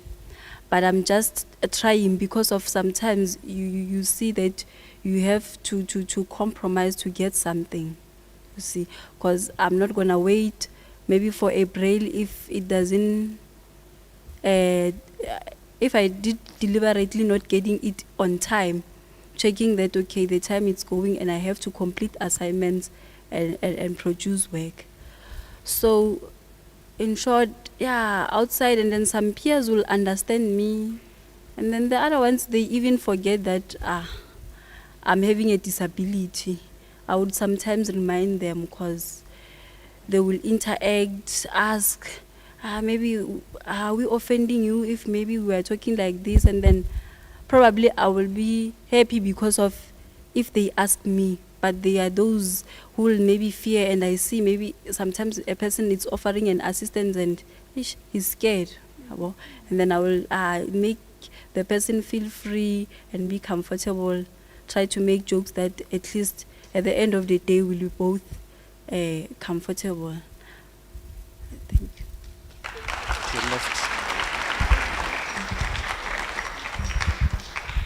Thank you. Thank you very much, Nomsa. And now I want to come to the Department of Tourism. I know I might be putting you on the spot here. And Mr. Langalbalele, you can also assist. I know you maybe from different departments or units. So with the information you've received from the two sessions we had, from the 2 days we've had these sessions, and when you're speaking from the department and the unit you are in, do you see a way forward, and what policies need to be changed? What is the way forward from your perspective? Thanks, Nolu. I think from the unit that I am responsible for, I think one of the things that I see that is very critical is partnerships.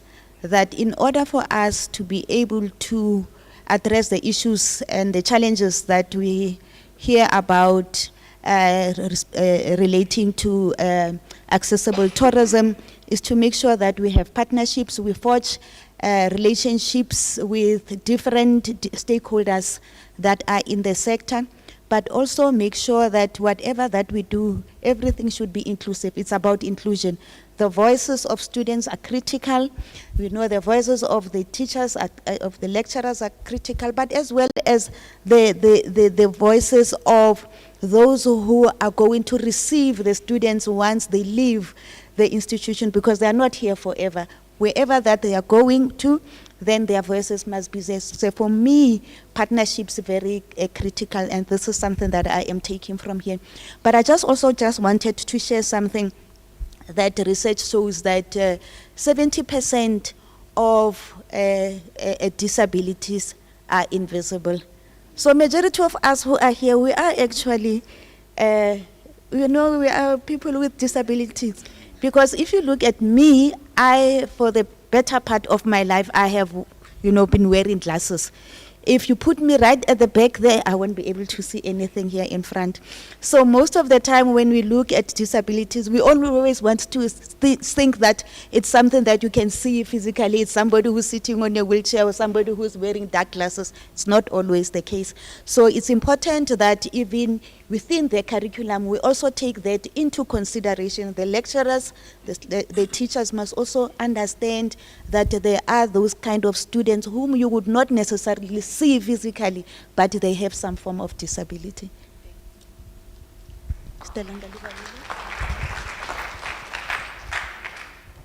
Mr. Langalbalele.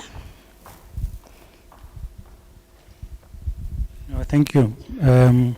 I think my take home out of these 2 days is that we need to engage more with the tourism industry, with the private sector, so that we can deepen their understanding of what universal access is, why it's important for them to take UA into consideration. But also the issue that was raised was the employment of people with disabilities in the private sector, so that they can assist the businesses to serve customers with special needs. I think we need to engage more with them and encourage them to employ people with disabilities. Thank you.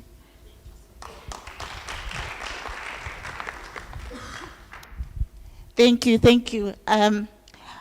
We hear that the poet is now amongst us. So before we wrap up our session, will give her a chance to, or him, oh sorry, we'll give him a chance to come and give us the, what is it, spoken word. Please welcome him, Masipala. Masipala, please give him a round of applause.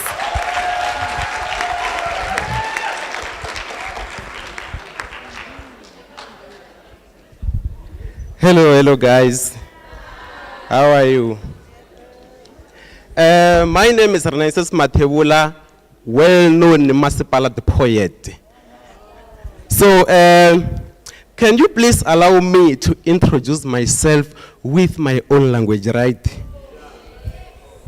Zilibonile nzatayela kule mkhari mkhwenutana nivutisana xivutiso mikuxana ijahara ka mani leriya mi vula mina zilombele tindlavekene zi mi hlevelanyana zitukuliwa wa xitlangu mina zi vona tifoto joniwa hinkwani wa nzula wa xicelani wa matsonga wa kanyikini wa mphameri wa ncangameri wa n'wavutelani wa misisile kule galachani emaharimani ya mbulwa ni mthoto lofana ni mikalanga ni miyani mulobyi dikhanti ya nsinya ndzi chika hi rhavi ziwaka ncila va ololi loko vo ololoxa wa tshoveka wa ku pho wu tsandze vanhu va ku tala kodwa n'wansati wun'we a wu ololoxa esangweni. I want to recite a poem titled I Rise. And by the way, I support those who are living with disabilities because tourism is for everyone. I rise. I rise not because of my struggle. I rise because my heart stays strong. I am not broken. I am free. I rise with power in my voice. I speak my own truth, loud and clear. My story is mine. I won't hide it here. I rise with my every step. I am confident. I own my space. In darkness, I find my way. I claim my rights. I won't stay. I rise with my every breath. I'm unstoppable like a phoenix. I fall, yes, but I get up. The skies tells my story. I rise with every breath. I rise to shine. I rise to grow. Masipala the poet. Thank you.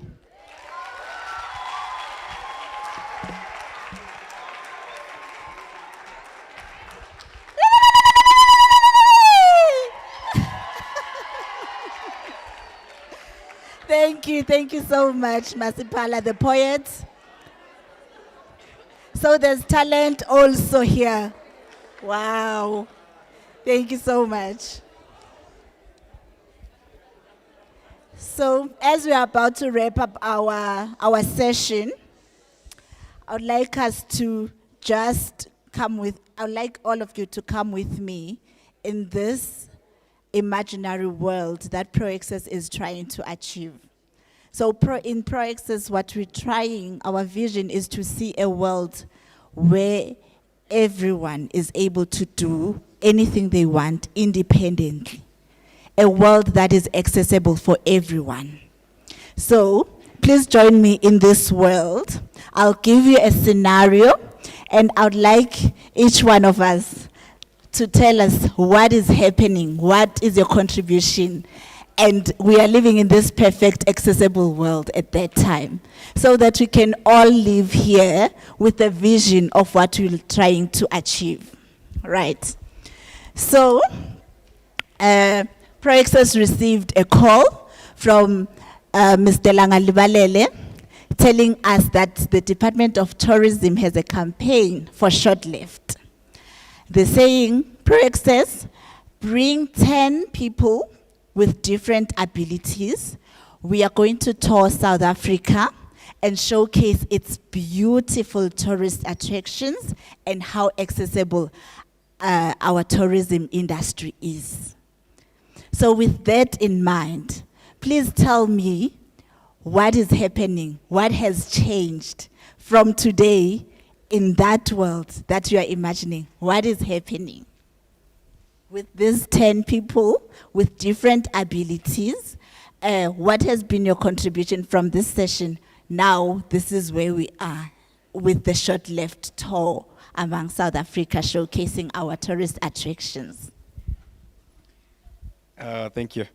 My visualizing is we are having the Johannesburg Zoo that has got audio description in terms of the animals that are there, whereby other artifacts are also presented in different communicable formats.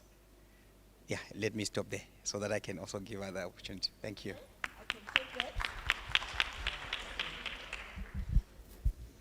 I will put them on a bus which is safe for those people with disability, audio equipment for those that are blind, and visual descriptions from a tour guide's perspective explaining everything. I will make sure accommodation are accessible for them with ramps, with lifts that can talk to them. I will make big signage for people with poor visibility and rooms that are equipped for their needs.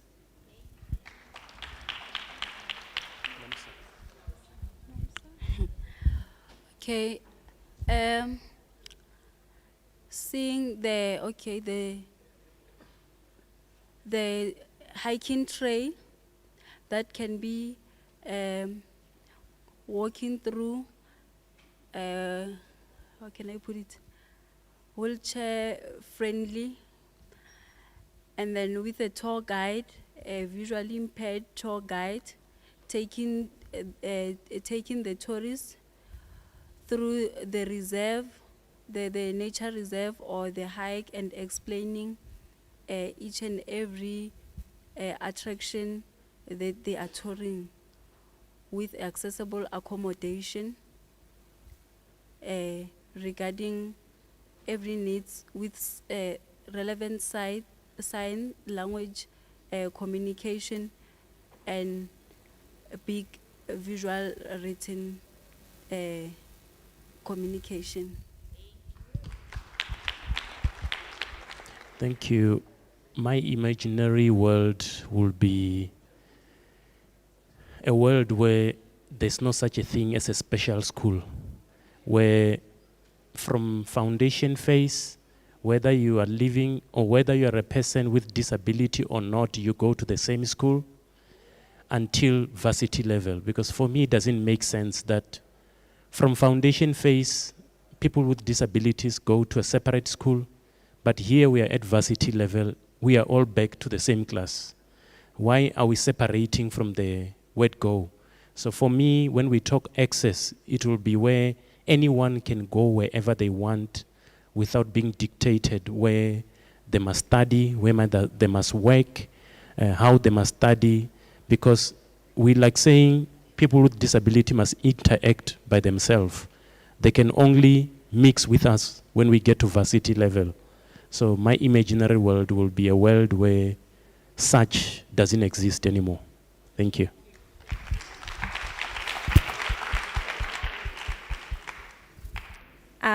In my imaginary world, every woman is safe. They can roam around however they want, and I just hope everyone is kind enough to help people with disabilities.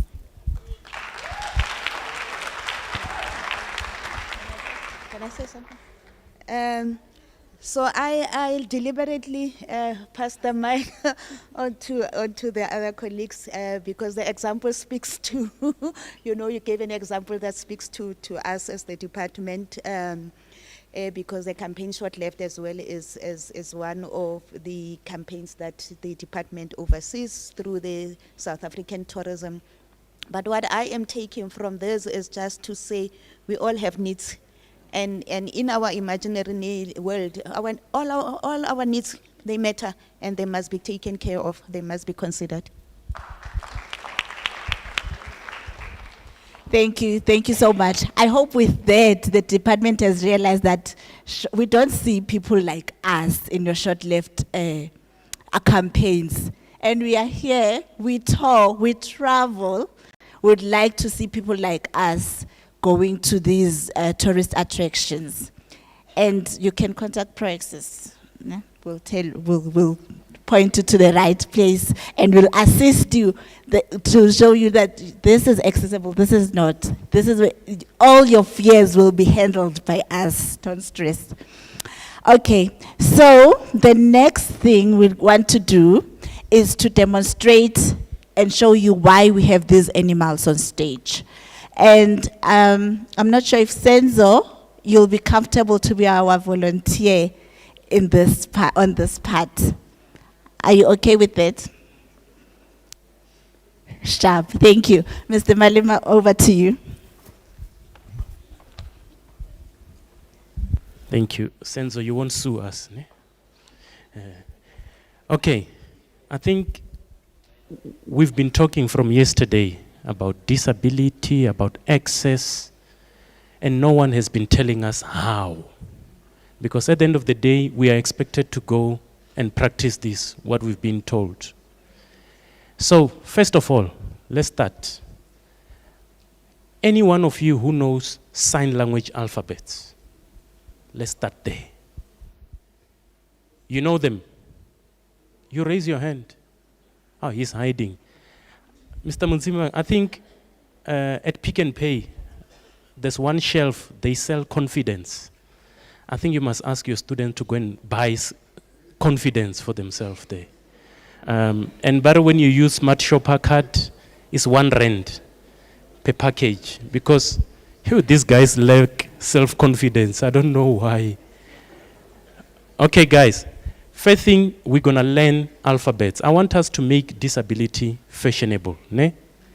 So that you know what separates you from the rest is what extra things do you know. You know, when I compete with other conservators, I will tell you I can read Braille, I can sign. Already by mentioning those two things, I don't think anyone can compete with me. Because I took it upon myself to go to South African Council of the Blind. I went and learned Braille. I know how to use a Braille machine. I can Braille. My programs, I can do them in text and also in Braille. I know sign language, the basics. So I'm not with the others.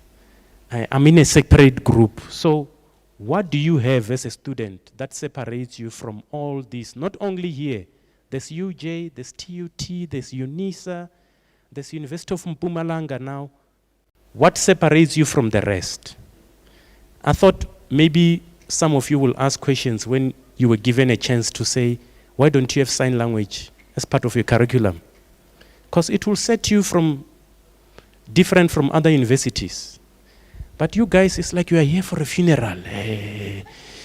But let's put that aside. I'm going to teach you the alphabets. And from here, you're going to sign your name to your neighbor. Ne? Let's hope from here it will encourage. We want to see you guys starting TikTok pages about sign language, about Braille. Let's make it fashionable. Ne? Everything starts at VUT, right? Does everything start at VUT? Yes. Okay, accessible tourism started at VUT. Let's also make disability to be fashionable starting from? VUT. Okay, for start, this is your A. And then B, C, C. Can I ask those who are sitting next to Senzo to assist him?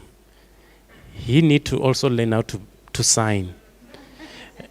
We can't be teaching people to sign and those who are blind don't learn how to sign. It can't be fair. And then this is D. And then E, F. That's not the sign for F. It's a sign for thunder and lightning. We are at F, ne? G. Is this G? Yeah. G, H, I, and J. You just draw J. J. Ne? Can we start from A? A, B, C, D, E,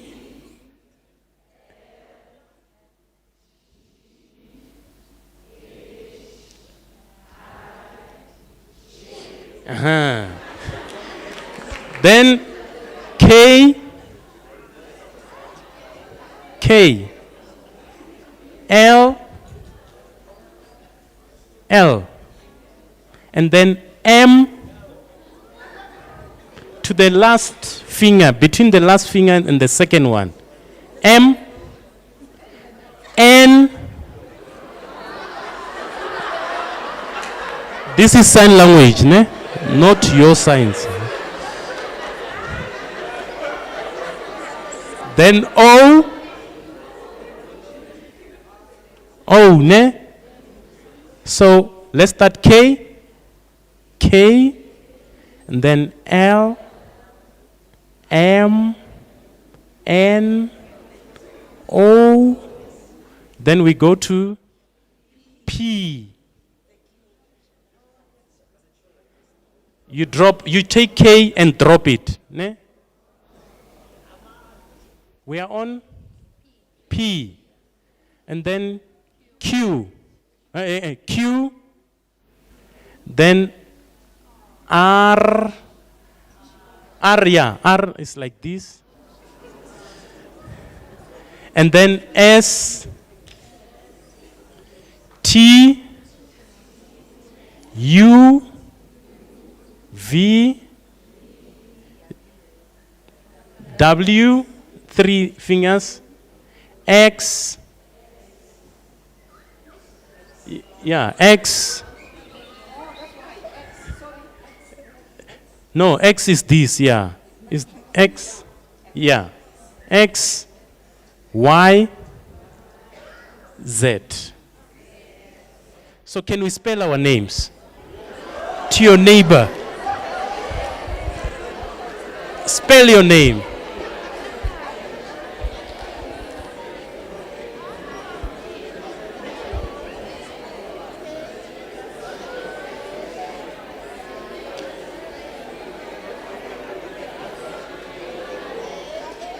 I know my colleague, his surname is quick, is Zuma. Then that's it, quickly.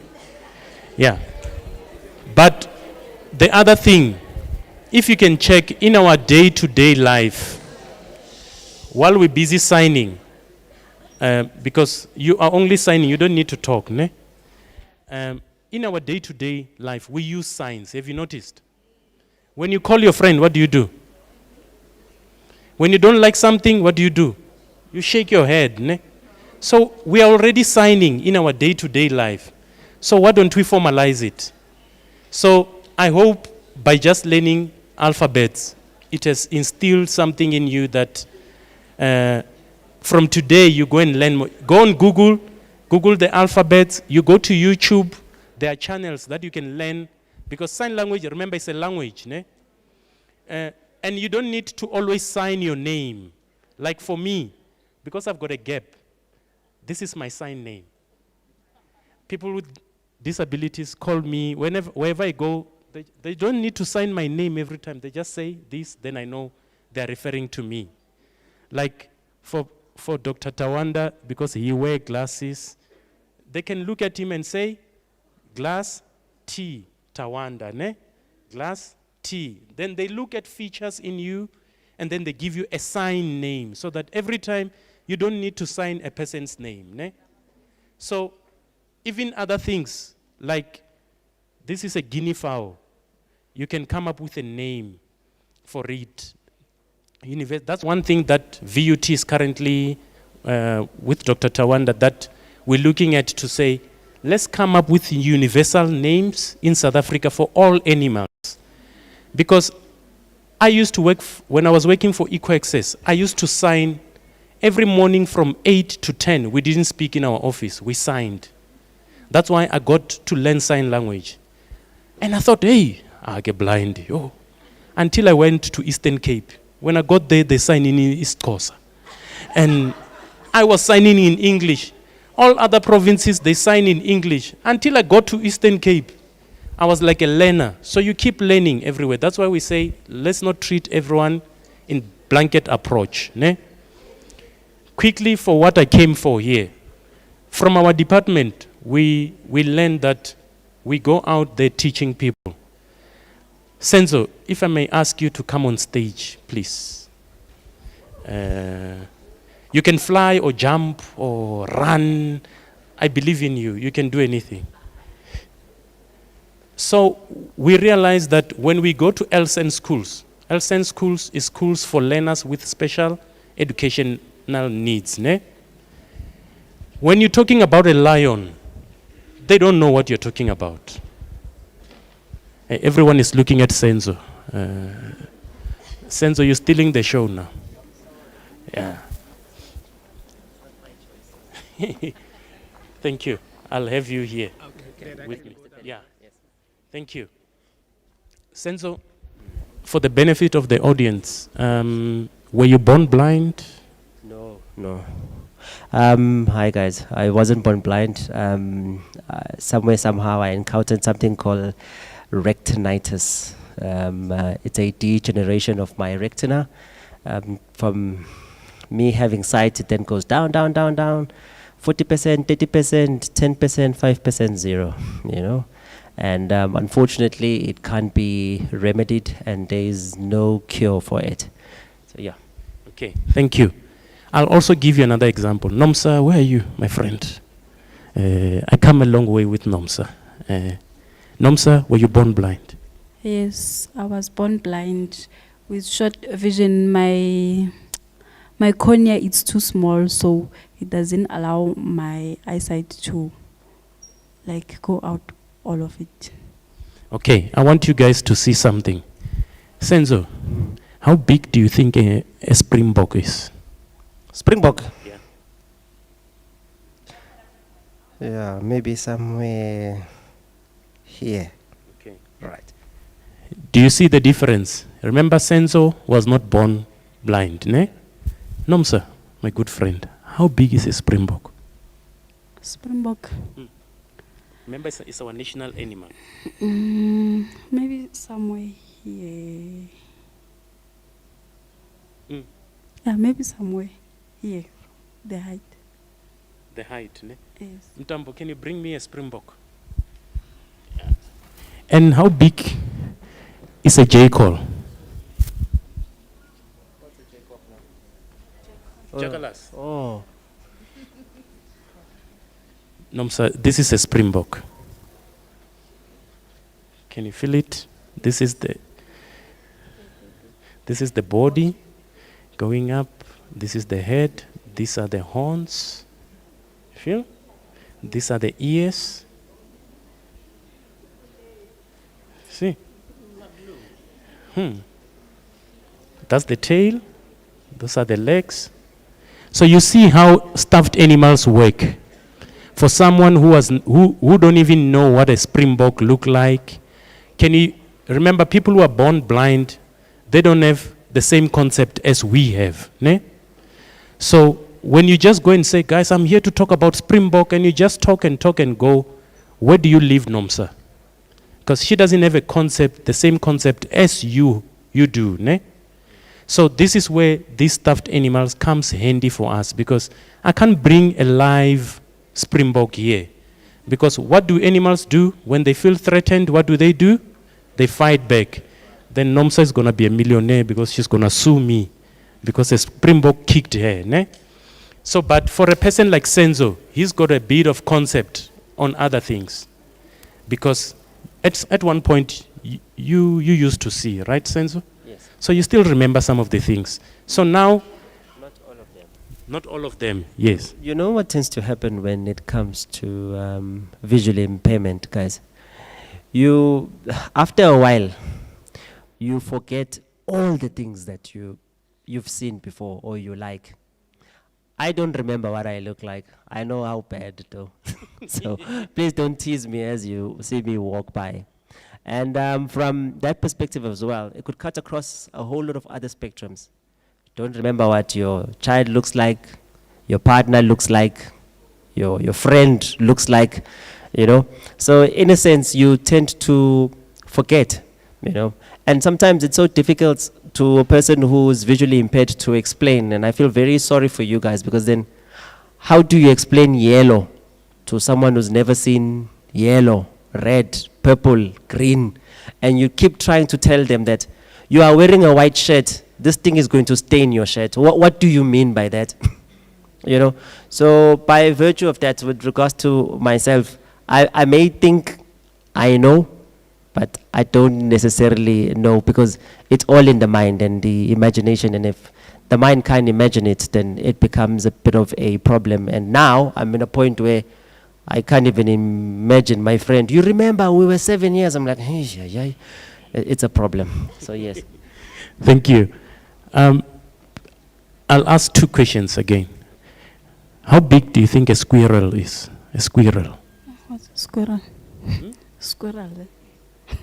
Do you know what a squirrel is? I don't know. Senzo, would you like to try a squirrel? Squirrel. Maybe as big as, I'm assuming here, as big as a dog. As big as a dog? Yeah. So I'm going to pass, starting with Senzo. This is a squirrel. That's a squirrel. Is it a mini version or is the original size? This is it's an original size. I know, it's not true this way. It's true. This is a stuffed animal. It's a real animal. We take the skin, we remove everything inside, and then we recreate the animal for education purposes. Isn't this thing vulnerable in the zoo? Like to all the other animals? It's so tiny, it's like a rat. Yeah, it's like a rat. Nomsa, this is a squirrel. They live as a pack. Mostly you find them on the ground. They always burrow in holes. Yeah, so this is a squirrel. What do you know? What do you call it? In Zulu. Do you know what a squirrel is called in Zulu? Anyone? Unfortunately, I'm not Zulu. I wish I was. Last one, I'm going to take you guys to a warthog. People call it Pumba. I remember that one. You remember warthog? Yeah. How big is it? Can you demonstrate the size? Of a warthog. I'm not sure. Just assume. Yeah, assume. A little bit behind Nyana to a tortoise. Next to a tortoise. Okay. Nomsa said a warthog, the size is equivalent to a tortoise. Ne? Then you can take it to go and touch it. And then you're going to give us a feedback. Senzo, let's go to the warthog. Yeah.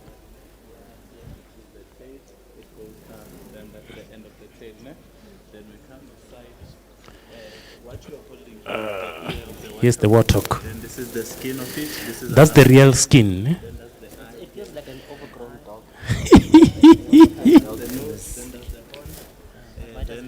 There's a nose. So that's the tail. When it runs, the tail go up. Do you want to feel the legs? Yeah. This is the legs. The legs are that side. No. No. So this is the head. These are it's got tusks here, and then it's got warts here. Yeah. So what we can do now, I can also explain to Nomsa and Senzo, because the stuffed animal here is a warthog, but it's in a motion position like it's running. So what normally happens with warthog, when they run, their tail go up.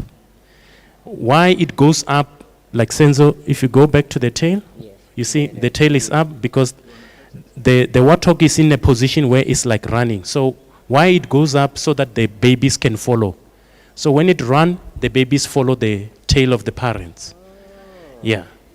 Even for you, ecotourism students. You must know that. So this is what we use stuffed animals for, especially with Elsen schools, where we teach learners who don't have concept on how this animal look like, their behaviors. So we take these stuffed animals to them. There are many that are here, Senzo. There's also a baboon. It's sitting on top of a branch. I'll take you to a baboon before we go here. We also have an owl. We have tortoise shells. So they're all in front of you here. So that's what we brought here to showcase that you can be accessible. It's not rocket science. It's about you as the facilitator, as a lecturer, as a teacher, as a student to say, how much are you willing to learn? You can adapt this to anyone. I mean, these stuffed animals, I can teach kids who are deaf. I can teach people who are blind. I can teach anyone using the same stuffed animals. It's about how adaptable are you with your program. Yes, Senzo? Thank you for that. I just wanted to enlighten the audience on just something else. You know, it's quite common. In my previous life, I was a facilitator. And when you are dealing with the visually impaired, you know, if this entire auditorium was to go quiet, I will actually think there's nobody here but me. So as a result, I will do funny things. I could open my belt buckle and fix my shirt because I'm thinking I'm by myself. So when you are engaging with a person with a disability, it's very important to be deliberate to use sound. As an example, if you were to come to me and then you start maybe dragging your feet, then I know someone is coming. You are not sneaking up on me, all right? Or you make me aware to say, hey, Senzo, I'm coming in your direction. Then I know you are actually coming to me. But if you just walk up to me and you decide to touch me without saying anything to me, I will jump because I'm not anticipating the touch. So as a result, instead of when you are doing good gestures, but it's not actually that good anymore because sometimes you will touch me and I'll retaliate and I'll punch you. Because I'm thinking, what is this bee doing? Or maybe a bird landed on my shoulder and then I punch you, you know? And as a result, that is why mostly you'll find that people normally say, those that are visually impaired are very angry. We are not angry. It's how you approach, and when you approach us, at that time we are terrified by it. It's like when you come across me and you find me trying to cross the street and you want to push me because you can see that there's a car coming by, right? Okay? I don't know, I can't see that. So I'm not anticipating it. So the second you start pushing me, I am annoyed. By virtue of that, I'll take the same cane that's supposed to guide me and I will hit you with it. And then as a result, you think, I am never helping persons with disabilities anymore. You find someone who's on a wheelchair, they're trying to get on a ramp. Before you can even push them up that ramp, ask them, hello, hi, how are you? Are you trying to go up? Yes. Is it okay if I assist you? Yes. Oh, okay. Then that person knows that you want to assist them. But don't just simply, because from an anticipation point of view, you can already see the problem, right? However, you are coming with a quick intervention that doesn't include me, but is supposed to assist me, you know? So as a result, then it almost seems as if then the assistance is not welcomed moving forward. And then lastly, I'm just going to go sit down, and because I have a question for the panel, then it's not a question and answer session. So I just want to say thank you for this experience. Thank you. Thank you, Senzo. Moltando, thank you. Thank you so much. Please give them a round of applause.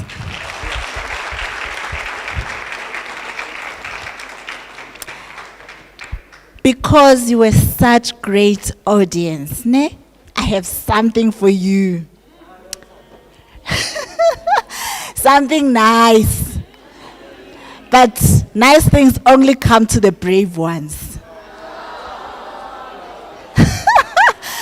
So I want one brave student to stand up. One. They don't know what's coming, but something is coming. There. Okay, so give me one of the terms I told you at the beginning of the session. Can you speak up, or do you want a mic?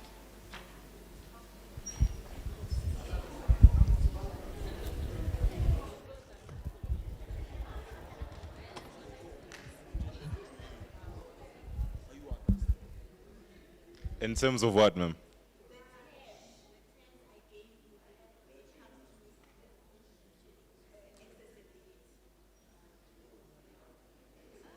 One of the terms like accessibility.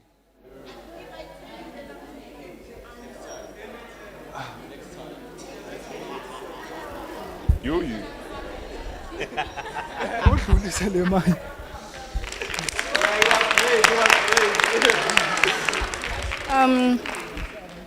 People living with albinism, people living with disability, and death, something like that.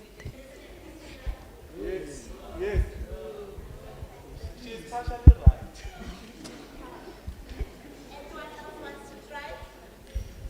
Oh no, there she is. You said that we should say someone who's deaf, not mute. Ha! I am a student. I am a student. Ma'am, I'm a student. I am a student.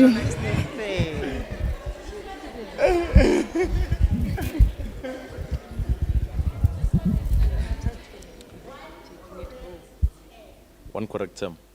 Okay. You said that we should address people with special needs as people who have disability, people with disabilities.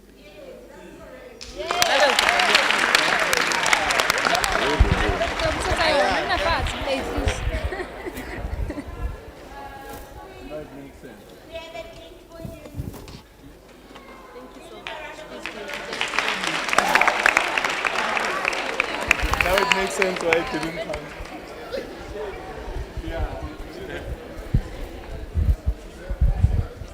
Thank you so much. So it's people with disabilities, people with albinism.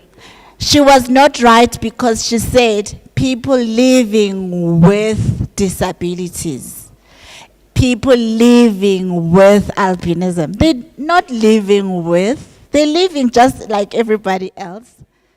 Yeah, just albinism is a condition they have. A disability is something you have. You're not living with it, we're living our lives. Anyway, thank you so much. But the rest of you cheated because you knew the question. The brave person is that one who stood up without knowing the question. I think he deserves a diary. Yeah. Okay, as we're closing, I'll give the panel to give us their last words. To sum up everything. What's wrong? Oh, they want questions.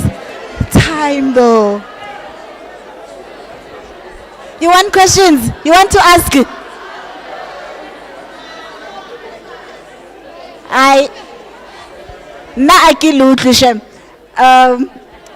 We can sing together, but we can't speak at the same time. So, if someone can tell me what's wrong. But I'm saying we are closing.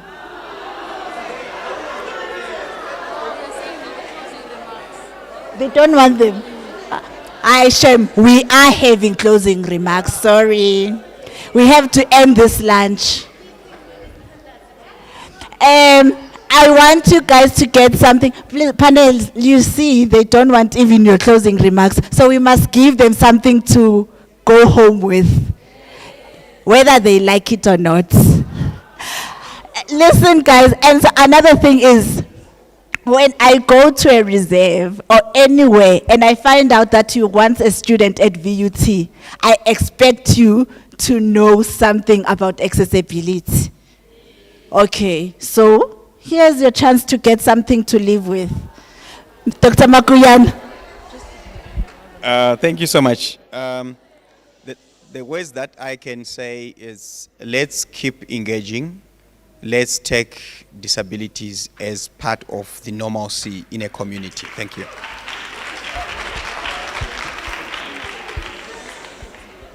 Students, you are the future of tourism. Take your place, make your voice heard.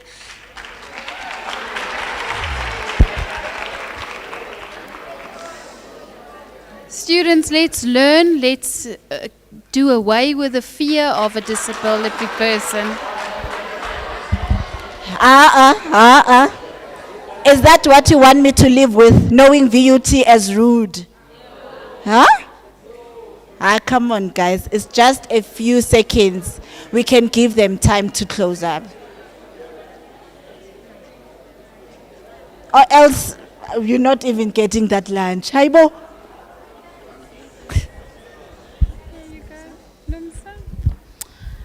Guys, I hope we have learned and we still need to learn more. And let's practice accessibility in our space, in tourism space, for future generation to come.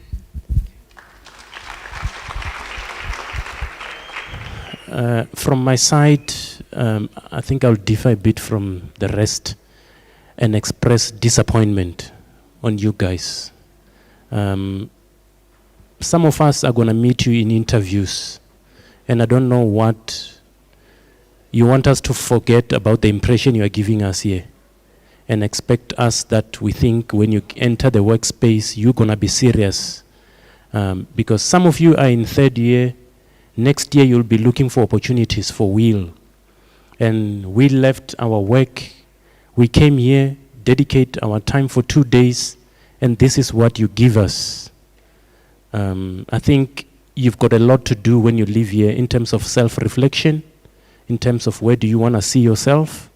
Do you do things because your friends are here so that people can see Rowena, you can do this? I think if you guys think you're still young, think again. You are young adults. You must be responsible. You must pave your own future. And I don't know, with the attitude that we saw today, I don't know what kind of future are we paving for ourselves. But one thing I can tell you in life is that there's one thing that no one can do for you, and that's choice. We all have a responsibility to make the right decisions in our lives, and if this is the choice you've made, unfortunately, you can't plant tomatoes and expect to reap onions. Whatever you plant is what you're going to reap. So guys, I hope this is not what you are, it's just hunger. So if it's hunger, I will say, guys, let's learn to manage hunger. There's certain things people have spoken here, and I hope it's not in vain. Because most of you guys, it's not nice to go and stay at home. Most of you guys, your families are counting on you as breadwinners. And you get to VUT and forget your background, you forget where you come from. Your mom, your uncles, cousins are sacrificing, some selling fruits along roads for you to be here at VUT. But when you get here, VUT gets in your head and you forget that dream that you want to chase to change your situation. So guys, I think there's so much that was said today, from Sage to all of us here. I've been here since this morning. No one has ever interacted with me and asked, what opportunities do you have for us, except this lady who's sitting here next to me. You're missing opportunities. These are your future employers sitting here. And I just hope hunger made you do what you did to other panelists here. And Noltando, I would like one of them, before you close, to come and apologize here. Because if we don't shape you guys here, you'll never shape up again. We must learn to own up. We are adults. You guys must have a caucus, choose someone to come and apologize to the panelists. You can't treat people like that. Thank you.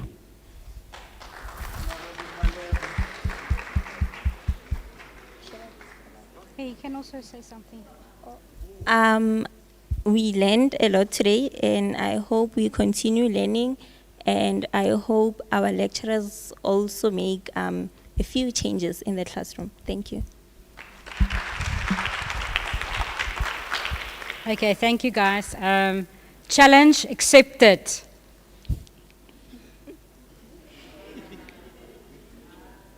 Okay, that's my short name. And the word you want to use before we close is it right? Eat.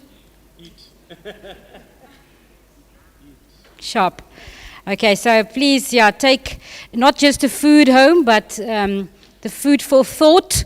So go and speak to your friends that are not here, who could not attend, your roommates, and yes, word of mouth travels fast. So go tell them what you learned. So next time I see you on the corridors, I want you to sign your names to me. Okay, go teach yourself.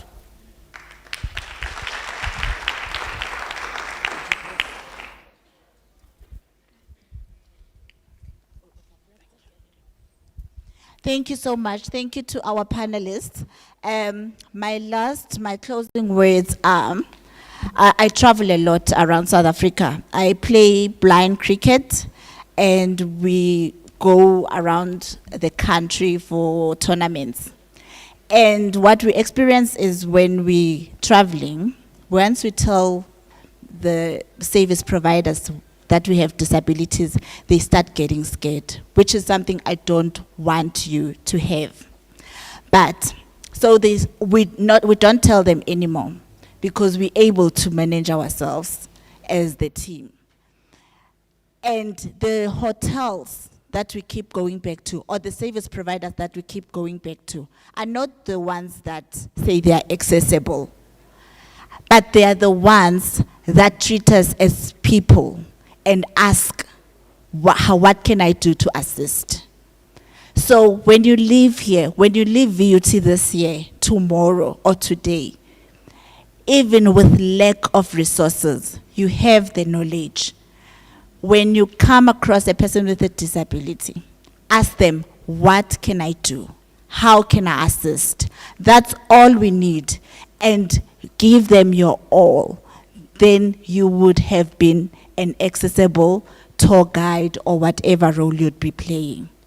So at least live here knowing that you are also able to be accessible, right? Thank you so much. Thank you for a great audience. And guys, please, it's not all of them.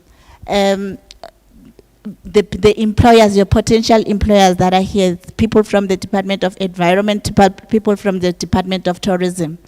Ntavi Singh is here.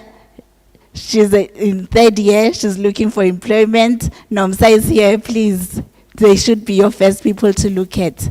If others can also separate themselves from the rest, I'm sure they can be picked for good opportunities. Thank you so much. Can we have a round of applause for that? Okay. So just to quickly stand on what Mr. Malama said, we still need that apology, because there are consequences to certain actions that we give out, right? So can I kindly have one representative from the floor to apologize on behalf of all the students, especially if you know you were clapping when panelists were still talking. Kindly come forward. This is a time for you to rectify your mistakes. Or should I call out someone? Can I please have the lady who was saying they're hungry with the white bucket hat and the white shirt come front and give an apology on behalf of the students to your future employees. You will meet these people in industry, and if they give the same treatment to you, you will not appreciate it. Thank you.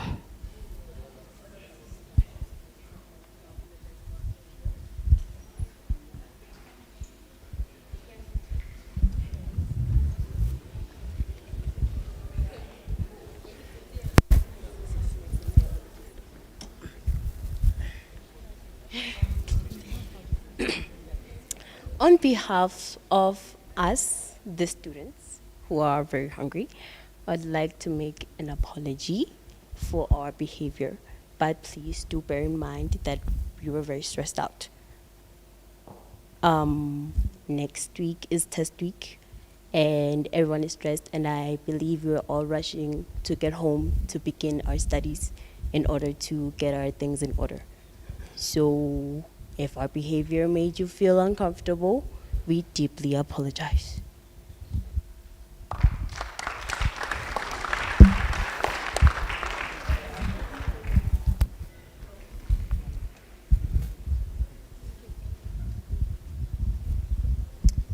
Thank you for that. Please, there's something called emotional intelligence, and make sure you learn that skill. It will help you in all environments that you find yourself in. Not to waste any time, thank you very much for this beautiful session that we have. It's been a beautiful 2 days. Can we kindly clap our hands for the Tourism Accessibility Summit 2026. It's been a beautiful one. And I'd also like to say it started in VUT. So when you see other universities talking about it, no, the inception was at VUT. Thank you very much. Students, your food is outside, and you can please kindly stand in a line, do it in an orderly manner, right? I know you guys are stressed out. You're in a hurry. We are also stressed out. We've got your test to mark. Some of you guys are getting 0. So please bear with us as well. So everyone is stressed out, but have a beautiful weekend and goodbye.